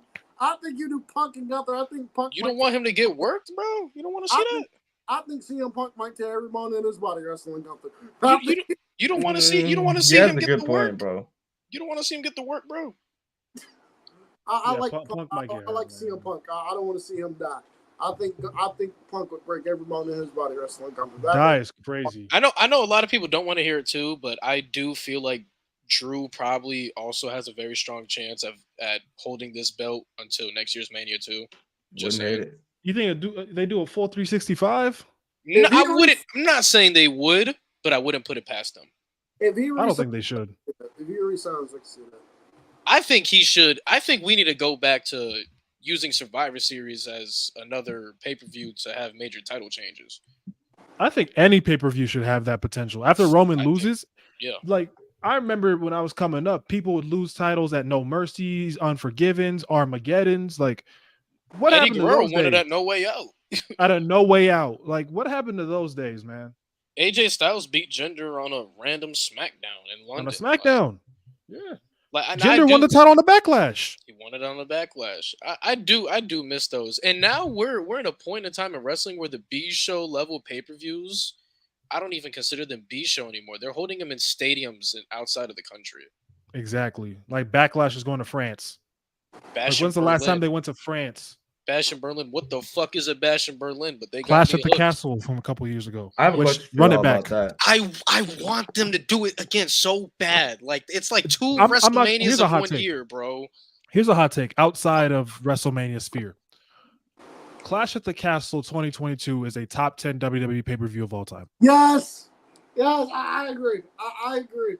I have to think about it, but I don't disagree with Clash that. at the Castle 22 is one of the best WWE is one of the best shows WWE's ever produced. If we're not counting NXTs, by the way. I agree. Believe it or not, as much as I hate Roman and Drew is in my top 3 favorite matches of all time. It was so good. That match was the cinema. one time I was like, oh, he might do it. Drew, when he hit that last Claymore, I'm like, oh. That match was cinema. That match was cinema, bro. Absolutely. Mania 37 over Mania 39. Oh, that's nasty. Wait, 37 was Tampa, right? It's our main events, though. Yeah, with Bianca and Sasha as night 1's main event, and you had Roman, Bryan, Edge, night 2. Nah, because we have Braun Strowman and Shane. Yeah, already that ethers that. We can't. The best wrestler in the world, bro. Stop it. Hey, I don't want to hear Shane. There's a reason CM Punk ain't come back when Shane was around. Yeah. Louis, I don't want to hear Shane slander from Khris because Khris thinks Shane versus Undertaker at WrestleMania 32 is a top 10 Hell in a Cell match of all time. How many Hell in a Cell matches have there been? Like a good 30 to 40. It wasn't that bad, bro. I even saw you call me out on your video about it. It wasn't that bad. You damn right I did. It wasn't that bad, bro. Get over yourself. Bad. You've seen worse, bro. You've seen worse. No, it's not the worst ever. It's not the bottom 3. All right, hold on. I have every single Hell in a Cell match pulled up right here. Hold on. All right, let's talk about it a little bit. If you take there's 51 in total. Hold on, gang. Wait, let me 51? What the fuck? All right, hold on. This might be better. If you could share your screen and pull up a Google Doc, because we got to write this shit down now. I got you. Pull up a Google Doc. But there's 50. There is 51. That's crazy. Okay. You said it's a top 10 Hell in a Cell match of all time, right? I think it's bottom 10, if you ask me. I'm not going to lie. All right, now relax. No. It's not good. That Hell in a Cell match is terrible. Outside of the Shane McMahon dive off the top of the cell. Y'all wasn't moved by the DDT on the steps? No. I was. When he played Possum and he went, boom, I said, shit. No. Outside of the Shane McMahon dive, that is one of the worst. That is one of the worst WrestleMania matches and one of the worst Hell in a Cell matches of all time. Chat. Agreed. Back me up now. Back me up. I'm not going crazy. Yes, all right. It wasn't great, but it wasn't bad, bro. All right. So it ain't top 10. In my opinion, it is. All right. So top 10. So let's get the obvious out the way. So you got Undertaker and Edge. Get that out the way. SummerSlam. You have Undertaker versus Brock Lesnar. Get that out the way. Batista Triple H. I'm putting both. You put it both? Yes, both of their matches. Well, all right. So Batista Triple H. Honestly, you could put Rollins and Cody on there. Yeah. I would put that over Shane and Taker. Yeah, Shane and Taker. Oh my God. Roman Reigns versus Jey Uso.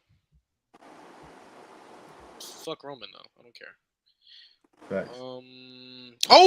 Underrated one. Randy Orton and Jeff Hardy. The one in 2018. Oh, the one where you put the fucking screwdriver in. He put the screwdriver through the. Here's one people don't talk about enough. What? Cactus Jack versus Triple H. Yeah, that was a good one. I mean, can you put Undertaker versus Mankind on there? Yes. And where's Taker Sean? Gang, I ain't gonna lie. Are we at 10 already? 1, 2, 3, 4, 5, 6, 7, 8. Yeah, we're at 9, gang. You kind of cooked. I'm saying, bro. New Day's in my top 10. Gang, end of an era. End of an era, bro. End of an era. Yeah, that's 10. That's 10, gang. Bro, I'm sorry. Like, I can keep going. Like, bro, I'm saying this. Come on now. I'm looking through. I'm looking through everything. I'm still going. I'm still going. Fuck this. The Bex versus what's it called? Charlotte. Was it Charlotte? I'm all three of Sasha's. Sasha and Charlotte. Y'all motherfuckers are some haters, yo. Nah, I'm cooking. You was just saying last week how someone's favorite and the best is different. You can put Undertaker and Randy, right? The list was the best, sir. My favorite, top best, the best. You got favorite. Undertaker and Randy, right? Yeah. This next one I'm cooking on. I know I'm cooking on. Nash versus Triple H. I'm cooking, bro. Are you cooking? You cooking? All right, let me stop trolling. Yeah, no, that might be. Yeah, no. Just go back to the hot Here, take, I'll give Cam this because Cam thinks this is top 10 It is top 10. versus Big Show and McMahon. You're not gonna disrespect Shane and Taker and then Armageddon, Hell in a Cell. Armageddon, Hell in a Cell. I don't even think that one's good, and I'm gonna put it over Shane and Taker. You're wilding, bro. You need to rewatch that shit tonight. It's just a clusterfuck. You're a clusterfuck. And you also got, I mean, Roman Reigns and Bray Wyatt wasn't bad either. Let me keep it. I like that one. See, we've already ethered it. So let's get back to these hot takes. There's that. Y'all doing too much. Nah, we ain't doing Y'all enough. pulled up a Google Doc. We ain't doing enough. I mean, Randy and Drew was also better, but you know. Let's see, another hot take. Let's see here. Let's see. Keep them coming, gang. Keep them coming. I prefer. This is disgusting. Oh, y'all racist. This is disgusting. Why, bro? Bobby Lashley over Kofi Kingston for what? I love Bobby Lashley. Talk about the dude that got powerbombed by the Fiend. I mean, not the Fiend, the Demon. Talk about him. Hell no. This is gross. Why would y'all do this? Why? Another person says Kofi Mania was a waste of time. Okay. Is this Stevie? Is this Stevie's murder account? How? I know Stevie feels that way. Like, I know February is over, but are we really doing this right now? No, I just want to hear their reason. Like maybe they're like it was a waste of time if Brock was gonna squash him. If that's the reasoning, then I'm giving you the benefit of the doubt.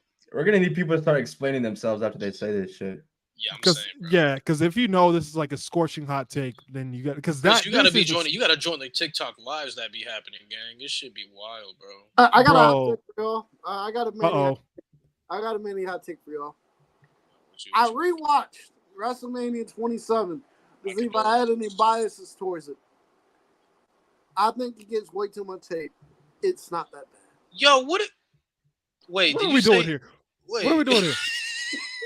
What are we doing here, bro? Why are we doing this? What was good about the Mania? I just want to. Yeah, go for it. Explain yourself. I'll hear you out. But it's not that bad. Edge and Del Rio was a good opener. Cody and Ray was good. Yeah. Punk and Orton was the best match. Punk and Orton was pretty good. Yeah. And Triple H Undertaker was the best match on the entire show. And then you also got Miz and Cena that was ass. You also had Snooki being in there for no reason. You also had a lumberjack match ending in a fucking DQ. Pre-show is crazy. Like, lumberjack match is the worst match type. Hey, didn't Khali win a battle royal? Yes, guess who we eliminated? Sheamus. The U.S. champion at the time? Was he U.S. champion? It was either him or Bryan. I don't know, but he eliminated Sheamus. That's disgusting. Who else did we? There was a tag match with the fucking old heads. You had fucking Henry and Kofi on one team. Oh, the core. Remember the core. The fucking core. I wasn't god off of it. The core, bro. Fucking core, bro. Man, but I will say there are worse Manias. There are definitely worse. Like Mania 2 obviously is bad. Mania 9 to me is the worst. Mania 11's bad. Mania 15, 2000, 13 watch a lot of them old ass Manias, them single digit. I just did. I went on a marathon so I can make videos. So you do agree? I regret it. You do agree that Hogan and Warrior top tier, right? As a main event, yeah. We agree. I just don't like Warrior. I think he's terrible. But he clears Brett. Oh, okay. So they explain themselves because of Brock. Okay, valid. That's valid. I mean, you know, Warrior clears Brett. We ain't gotta do that, bro. All right, no, get out of here, bro. What you mean? Bro, time out. Timeout. That's disgusting. That is disgusting. That's crazy. Kicking him is crazy. That's disgusting. No, fun. Warrior over Bray is nasty. I'm sorry. That's How's that nasty crazy? work. I'd rather hear nasty raging work. bulls and elephants and spaceships and rocket fuels than the best there is, the mid there was, and the trash there ever will be. I would rather. That's You know, my V and egregious. Brett on the same level, right? All right, man. Shawn Michaels versus Vince is a top 5 Shawn Michaels Mania match. I'm not mad at that. How many fucking matches has he had? Let's go through it. Let's go Yeah. through it. Fuck it. Let's go through it. Let me get it on the. I mean, we already have. I think we have 4 off rip. Yeah, right. There's Both already the 4. both the Takers, the Cena match, and then you also have the Kurt match. So that's already 4. Yeah. So HBK Taker what? Oh, and Austin. That's 5. Next. Yeah, I'm sorry. Yeah, no. I'm not- Actually, I would take the Vince match over Austin. The Austin match was okay. I'm not putting that on. I'm not putting the Austin match up. All right, hold on. All right, so listen. I'm not putting it over Jericho. I'm not putting it over Shawn. Yeah. So yeah, I wouldn't say top 5. Maybe top 10.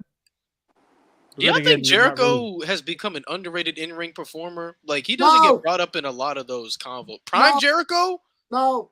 Prime Jericho? Okay. I thought you. Prime Jericho? Okay, He should be in those Jericho's combos when Himothy. it comes to in-ring performers. Bro. Okay, Lewis, I thought you were talking about current Jericho. I thought you were talking about current. Nobody's talking about saggy tit Jericho. No. Prime Jericho. I think he has an. Saggy tits. Saggy tit Jericho, bro. And I also saw y'all rankings of ranking WWE games. Mo, you were filthy for setting them up like that. That's fucking. He is, bro. I had to. The fact that Khris called it saying you was gonna pull some bullshit, bro. Because I know him, bro. He's like that. You need your ass whooped for that, Mo. You need your ass whooped for that. You know what? Hey, I did that with gender. You know what? You know, fuck it. I got a blind ranking for y'all. Gender should be number 1. Why wouldn't he be number 1? You know, fuck. Or you know, fuck it. I got a blind ranking for y'all with Mania. I got a blind ranking. Yeah, that's the last tax. You're done. Blind rank. You're done. Blind rank these. Sorry. Blind rank these WrestleManias.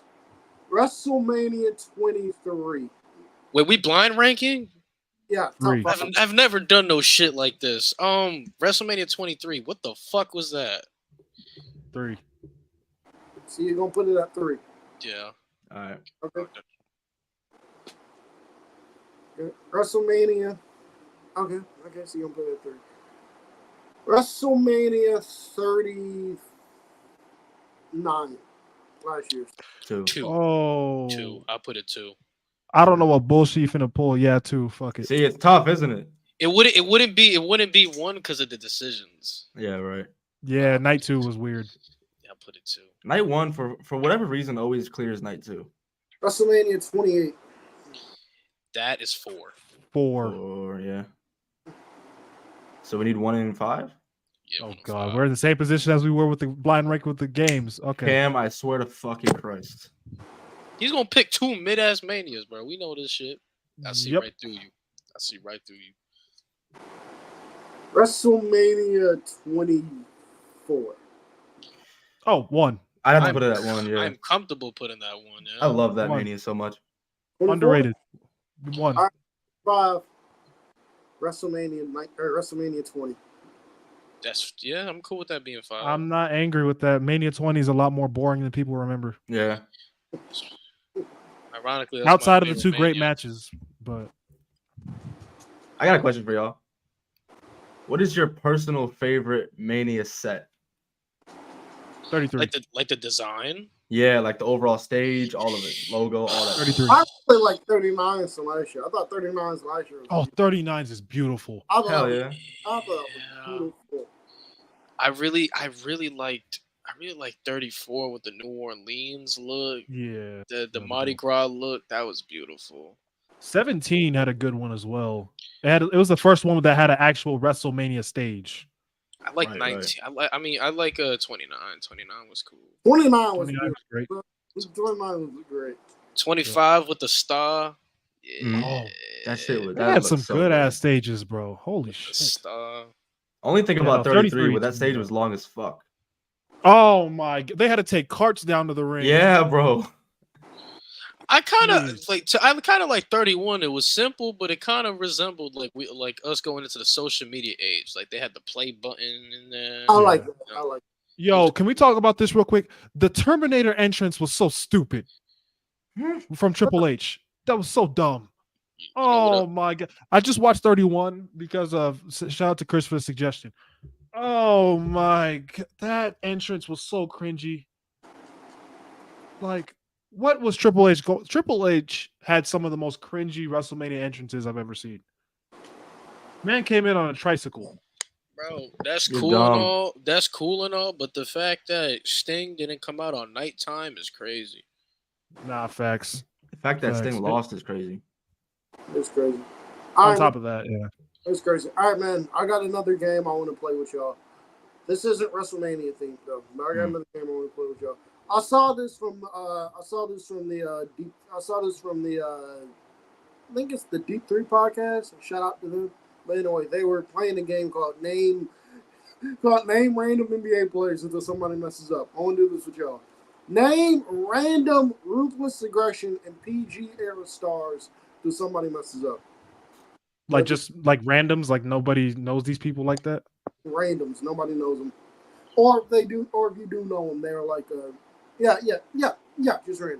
Just randoms. Like Just nobody's. Okay. go. David Otunga. Wow. Mason you Ryan. start. Justin Gabriel. Camacho. Huriko. Heath Slater. Damian Sandow. Rob Conway. Fuck. Stop, bro. This gonna be tough, bro. God Yeah, it damn. is. Yeah. I'm already. My brain is fried, bro. That Rob Conway theme music was fantastic. No, the fuck it was not. I like that Rob Conway theme. Just look at me. No, that was terrible. Oh my god, I love it. Oh So my we god, supposed to be going till somebody messes up. All right, anyway. Whose turn is it? I'm sorry. Bam Neely. Oh my god. Vladimir Kozlov. Skip Damn. Sheffield. Oh, my shit. god. Simon Dean. Ew. Oh no. Bateman. Darren Young. Titus O'Neil. I don't know if this one counts. Abraham Washington. Oh, yeah, I give you that one. A double. Oksana. Carlito. Oh my god. Why am I Ezekiel Jackson? What the fuck am I doing? The last ECW champion ever, bro. That's so crazy. wild to That me. In deserves a fact, he fucking beat last Christian chance. made by blood boiled, bro. Man. Marcus Corvon. Oh. Marcus Corvon also got one of the best theme songs in WWE history. And that's smooth. You're going down. It's going smooth. Wait, Oh my god, boy, this is hard. Why are we naming It really is. I'm like running. I'm Marcus Corvon. deep. Paul Burchill. A-Train. Michael Tarver. Oh god. Katie Lee Burchill. Michael Tarver went deep in his bag. Oh god, you said Katie Lee Burchill? Yeah. We went through some rough times, y'all. I think I'm out. I'm done. Think you out? I'm done. Damn. So we keep going till we get eliminated? Brodus Clay. Sweet tea. Oh my We god. Yeah. All right, Tensai. I said that, right? A-Train? It's the same person, right? Oh, I thought we were thinking. Oh, gimmicks. so wait, are we going different? Okay, all right. I So was who just going through people. So if I can't Camacho say the same person? if No. no, Unico and Camacho are different people. The fuck, Oh, bro? goodness gracious. All right, so if we're Both doing of them all came out on the bike, yo. right, so I'll say Alex Riley. That's a good one. Oh man. Sylvester Turkay. Or Turkay, my bad. Alex Riley also had a banger ass theme song. Yes, he did. Most jobbers did. Santino Morella. Elijah Burke. Mike Knox. Oh, that's a good one. Ooh, R-Truth. What the? Who that? What? What? Wait, whoa! R-Truth is not a nobody. All right, Chris. I mean, you're out of here. Wait, is it just? Oh, is this you and I now? Yeah. Who that? Who that? Gabby. Is it Tyler? Was that Tyler Rex? Was that Tyler Rex? Tyler Rex. Come on, I'm bringing the heat. Vance Archer. This is tough. Okay. I didn't think he would come back that hard. Wade Barrett. That's not a nobody. I'm out. Fuck. I was gonna say old man Bret Hart, man. God damn it. Hey, I would low-key would have accepted that. Bro didn't do like why? I got a blind ranking. I got a Mania blind ranking for y'all. Y'all ready, man? Oh, let's get it. I'm putting everybody in the spot. All right. So the first match we're gonna start off strong with y'all. End of an era. 2. Yeah, I can go with that too. Stone Cold versus Maivia 2.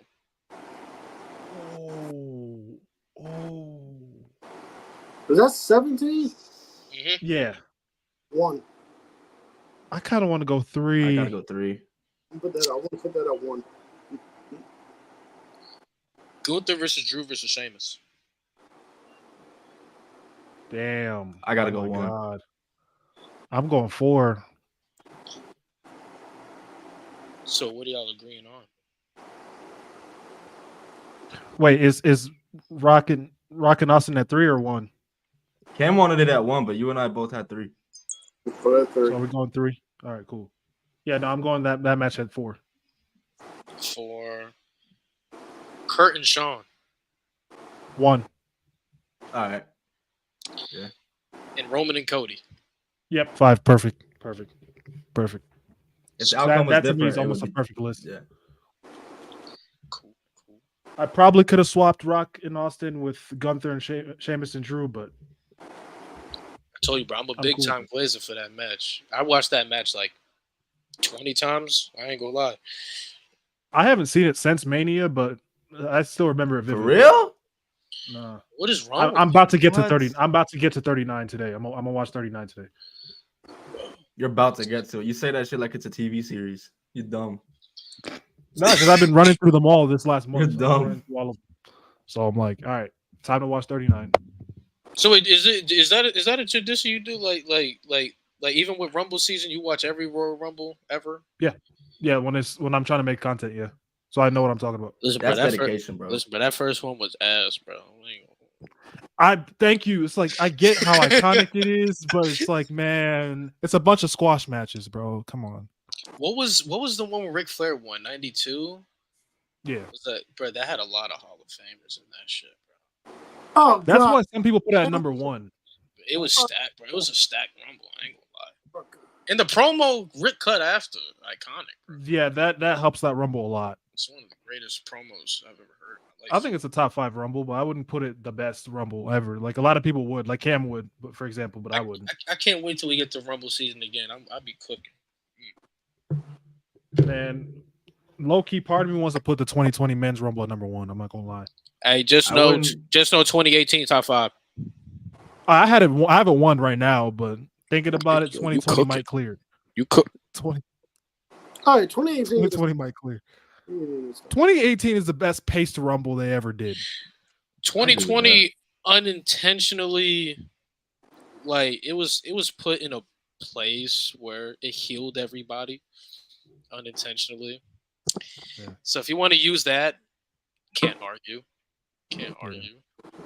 Like my top 5, you can arguably put any of them in the number 1 spot. So. Man, 2018 was so magical for that Royal Rumble. Oh. Bro, it's because we had 6 straight years of nonsense to finally get a good Rumble that everyone enjoyed. That final and then get a winner. That final 6. That standoff gives me chills to this day. Oh my god, bro! Cena, Orton, and Ray, and then Balor, Nakamura, and Reigns. A1. Cam, you really willingly went back and watched 27 on your free time? 27. Okay, I do because I have a reason why. I have a reason why. I'll tell you why. 27 personally is my 27 personally is my favorite Mania of all time because that's the first WrestleMania that my parents ever ordered for me to watch. So as a kid, I have sentimental value to it because I was a kid at the time. I hate it for that reason. And that was the first Mania I got to watch as a kid. So that was the first one. So I have sentimental value. So I have sentimental feelings towards that. It's a terrible show, don't get me wrong. But because I hate it because of that reason. It was the only one my mom let me get. Otherwise, I had to go to the cousin's house. What is y'all's favorite Mania moment of all time? That's a good question. Brian winning For at 30. me, Brian winning at 30. That's a good one. It's gotta be a good one. For me, it's either Kofi Mania or the Hardys return at 33. My favorite Mania moment? Damn, that's kind of hard. Yeah, that might be it. Or the Rollins cash-in. Or the cash-in. You see, That's I don't want three. to sound like a broken record because I glazed the match so much, but seeing Gunther scream after he won the match, bro, we've never seen Gunther that emotional ever. That is true. He usually is just like stone-faced. But after after the ref hit 3, he did the illest flex scream I've ever seen him do. I don't know. I might glaze the match too much, but I love it, bro. It's a great match. I don't hate you for it. You know, for me, it's got to be one of those three: Kofi Mania, the Hardys return, or the Money in the Bank cash-in. The heist of the century. It's one of those three. Honestly, no. I mean, I also put Zack Ryder winning the IC title. That was fucking awesome. That's an underrated moment. I love that. It is underrated. Here's the thing: it's because it happened on such a bad Mania. That's the problem. And then it they ruined it the next night. They dropped it immediately the following night. Oh, that made me so mad. But we saw Maurice. At least Miz's run was great. Yeah, at least Miz's run was good. But I just feel like if WWE just does that shit and you don't want somebody as champion, just let them hold it until the next pay-per-view. Please. I don't have an issue with the one night title reigns because I'll give you an example. I'll give you a reason why. R-Truth. I'll tell you what. Don't do this. I forgot their. What is this? Awesome. I forgot. Awesome Truth. It's Awesome Truth. Awesome Truth is they're winning. I'm not saying what I want to happen. I'm telling y'all what's going to happen. Awesome Truth, they're winning that ladder match. They're winning the tag team titles at WrestleMania because they're giving R-Truth his moment. And then they're losing it the next night. I'm telling you guys right now. As long as you're not advocating for R-Truth to win a world title, I'm okay. I'll tell you, underrated Mania moment was Dolph Ziggler and Daniel Bryan doing the headbutting battle on the ladder.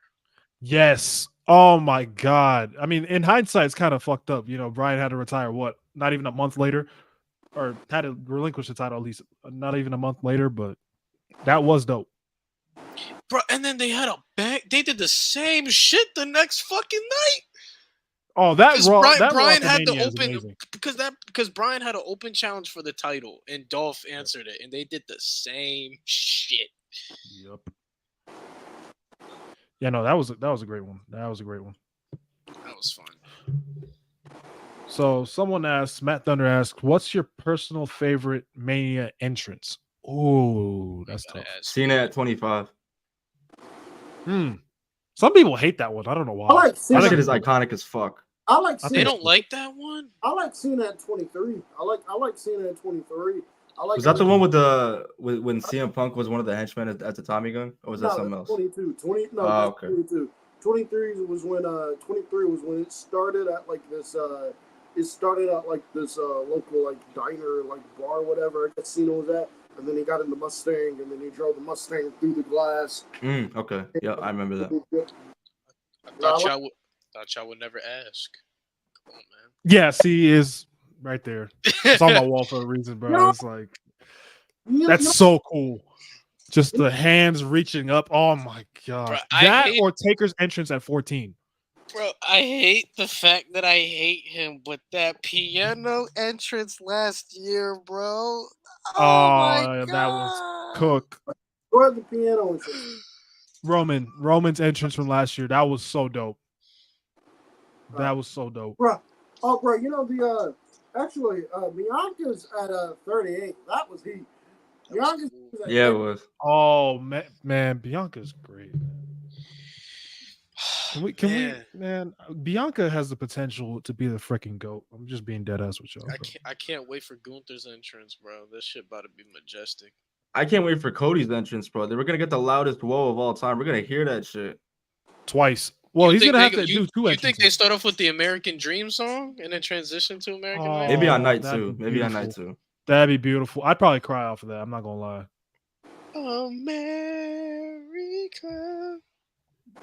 That theme is dope. I don't know what it is. I like that theme. I love that, man. Shout out to Dusty, man. Rest in peace. Someone Sean said Sean at 25 is a fucking. I love that they put that in the game. I love that, bro. That's the main reason I'm playing the showcase. They put it in the game. Oh my god, that I'm angel! so happy. Rare showcase dub. He's just coming down. Oh my god. Oh, there's talks apparently of them doing a live performance of Kingdom. Please, God, no. Live performances always suck. Don't do it. No, they did it on Dynamite and it was bad. Y'all remember Rhea Ripley's at what? 36 or 37? 37.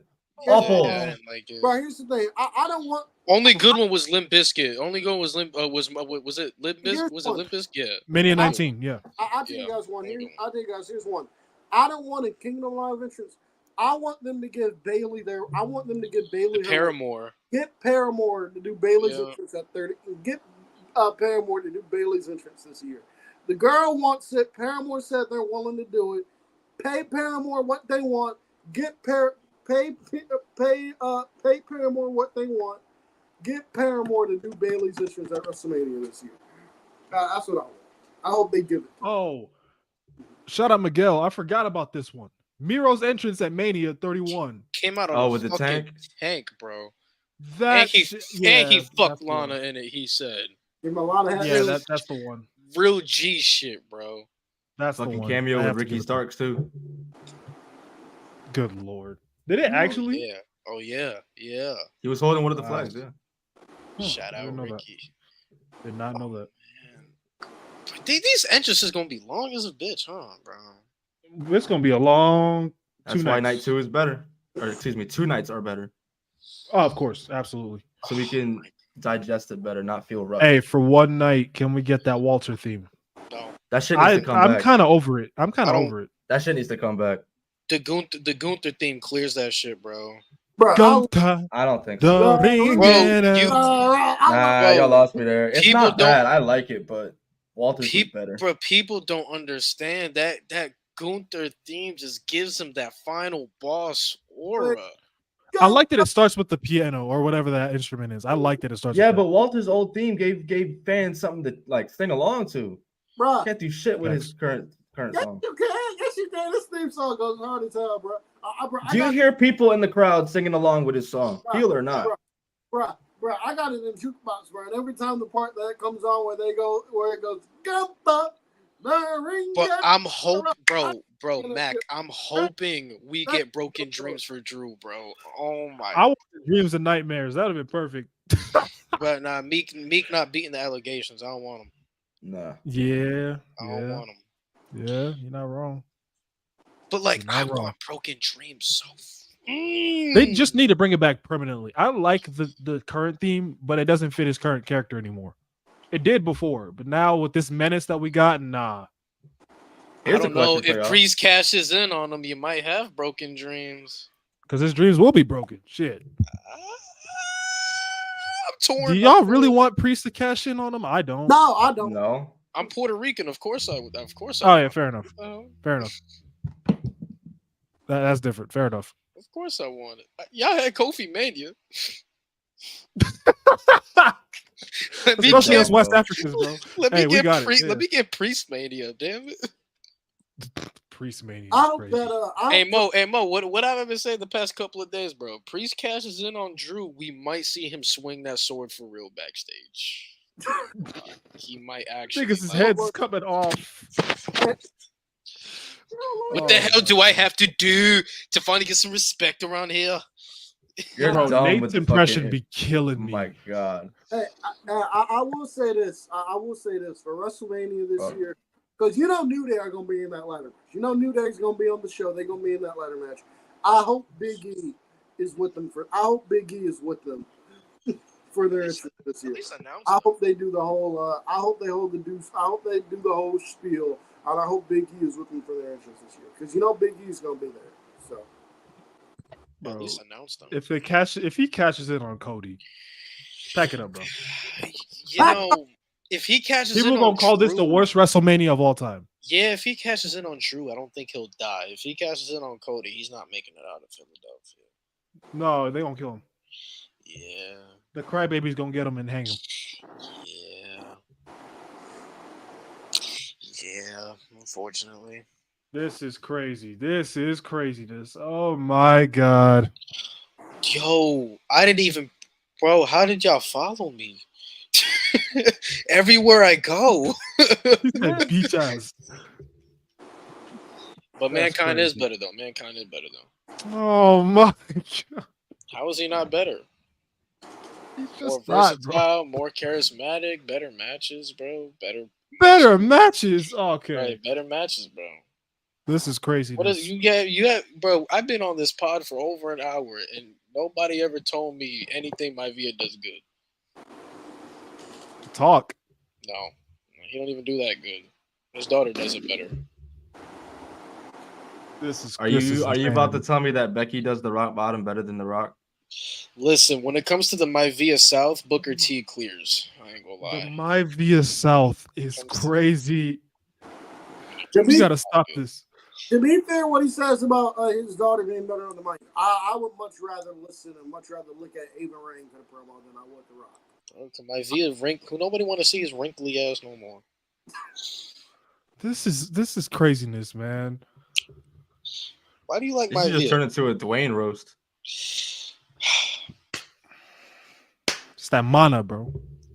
Hold up your elbow, Mo. Just hold up your elbow like this. You see, you have My Via right there. You see, he's on your elbows right there. His bald head. Hey, my shit. I got lotion on my shit. Bro, your elbows look exactly like his bald head. Like exactly like his head. Look, you draw a face on there. That's My Via right there. This is insanity. This is insanity. Hey, someone makes a good point. Imagine they had the hardcore match between Orton and Cactus at Mania 20 instead of Backlash. It would have made sense. Yeah. The build was between them anyway. Yeah. Of course, My Via had to bring his head into it. Got a mid-ass handicap match. I'm glad y'all starting to see the light. He's a bum. I'm starting to think he's just overrated. That's all. Mo, how long it took you, bro? Welcome to the club, bro. I've always thought he was like, when people say, "Oh, The Rock's the greatest of all time," I'm like, is he though? Trolling aside, and let's keep it all the way a buck. Aside from mic work, what does he do better than Randy Orton? Damn. Let's keep it a buck. Aside from mic work, what does he do better than Triple H? I'll give him this draw. He draws more money, but you got Brett in top 10 discussions. He don't. Hey, Brett be drawing money, man. I'm buying Brett merch because of you. I'm buying Brett merch because of you and Malik and Chris. Nate. Chris, let's keep it a buck. Be unbiased here. Besides mic work, what does he do better than Randy? Let's keep it a buck. And we're not going to talk about the money aspects of things because then we have to rank Liv Morgan high, and I don't want to do that. But aside from mic work, what does he do better than Randy? I'm just saying. Nothing, bro. Oh, come on, man. So are we all in agreement Randy Orton is above him all time then?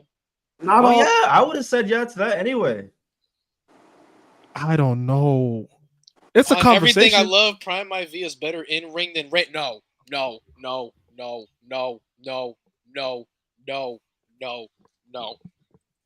Absolutely not. Absolutely I just not. seen that. What the fuck? Oh nah. Yeah, that's a L. Randy's Sorry, boring that's as a L. shit when he's not in the main event. You see what he's doing with Logan right He's now? low key not wrong. In his prime, like in his like super prime, yeah. But these last few years, no, he's kind of erased that to me. He's kind of erased I that. agree. Because like 2012, Orton, nap time. Boring as hell. All Nap right, time. so let's also keep it a buck. Let's get nastier. Besides mic work, what does Maivia do better than Roman? Well, lately he showed up to work more. So. Oh wow. Yeah, that's a good point. That's a good point. Not spend 6 years getting booed out of buildings. Storytelling, we can agree. Roman got Roman it, right? wins. Roman wins. In ring, we can agree. Roman got it by a smidge, yeah. If you're going prime for prime. And Roman got the mic work too. Not as good as Rock. Not as good as Rock.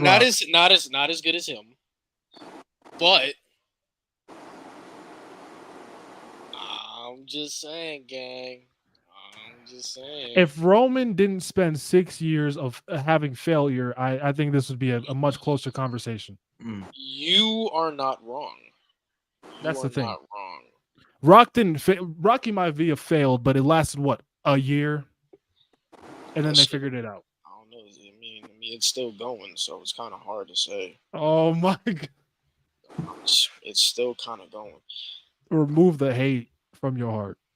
Someone said Rock showing up to more dates than Roman was not on my 2024 bingo card. No, it was not.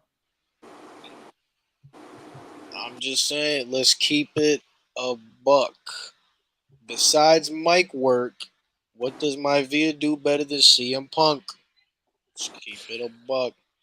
I think The Rock's a better seller. They're both kind of made of glass at this point.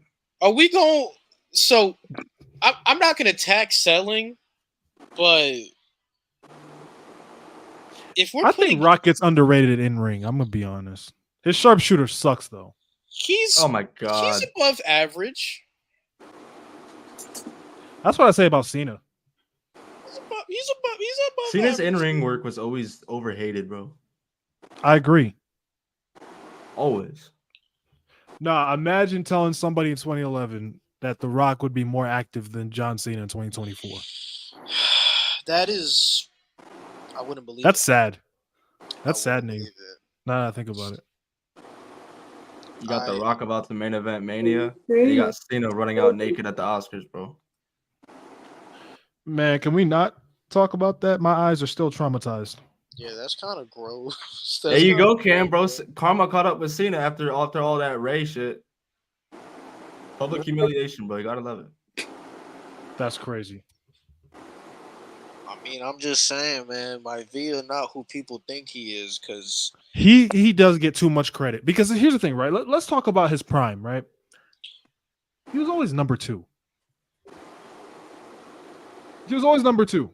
said it now. Austin was number 1. He was number 3. And he was the best number 2. Whoa. Who got 2? Vince? Yeah. Arguable. I think the Attitude Era could have happened without Rock. That's just me. It wouldn't have been as big. It would not have been as big.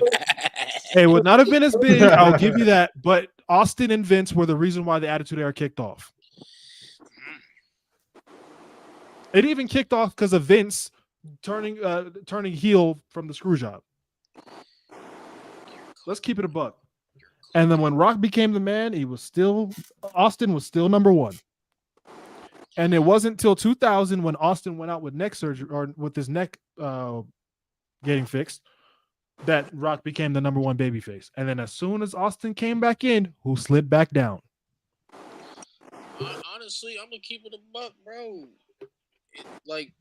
Maivia nowhere near the GOAT list. He's closer to Macho Man than he is to Hogan. I'm gonna just be real. I'm gonna just be real. What does Macho Man? What can't Macho Man do that Maivia can't? Macho Man was good on the mic. Macho Man was a better in-ring performer. Macho Man, they're damn near neck and neck in storytelling. I'm just saying.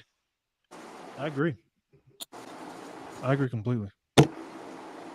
They were both versatile. I'm there. They're both versatile. This is the longest podcast we've ever done. Yeah. Facts. Really?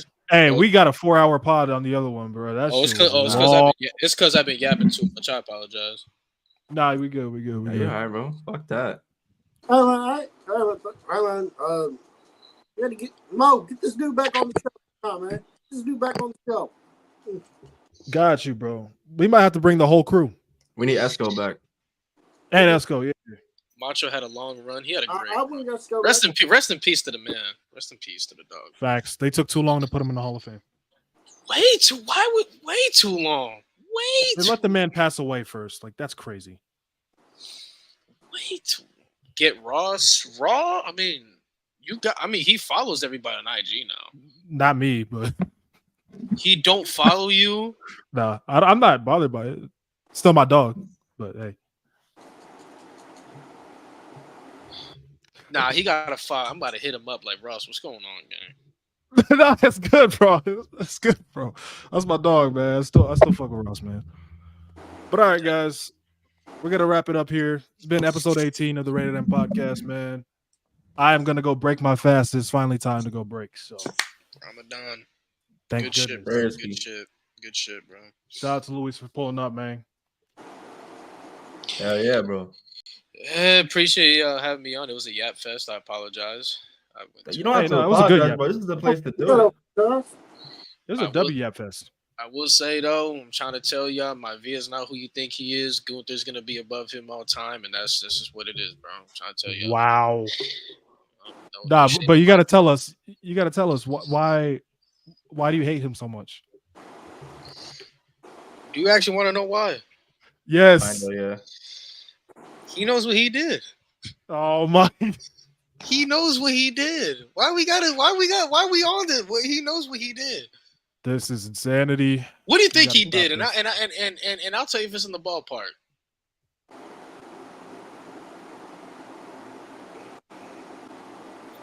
Wrote a promo on his wrist. Nah, I mean, I'd be hypocritical because I did the same thing. So, you know, as a wrestler, I'd be forgetting certain words, bro. Like, it'd be tough. Nah, I'm sure it is, bro. I'm sure it is. Shit. Yeah, I don't know. Give me something in the ballpark. Is it because he beat Eric Rowan at 32 in like 6 seconds? Bro, honestly, he should have lost this. Eric Rowan should have squashed him. That's okay. All right. That match shouldn't have happened at all. You don't think he should have roundhouse kicked his dome? Honestly, no tone aside, I would have been okay if they did a tag match at the very. Couldn't give him a tag match, like a 10-minute tag. Yeah, and Cena was fine. He was cleared. So yeah, that shit's bullshit, man. That would have been fun. A tag match with Bray Wyatt and Luke Harper against, or not Luke Harper, Eric Rowan against Cena and Rock. That'd have been fun. Hey, at this rate, yo, like I feel so like this hatred that I have for my Via, like I feel like it's dead ass inevitable that him and I are gonna cross paths. And when it happens, would you shake his hand at least? Why would I shake his hand? Oh, man, we can go back and forth flaming each other. I promise you I can go all night. You know I can. Oh, yeah, you can. That's facts. No, I can. That's facts. But all right, gang, we're going to get up out of here, man. Like the pod, like the stream. All right. Time for me to break Ramadan for today. So time for me to sleep. Hell yeah. Much love, everybody.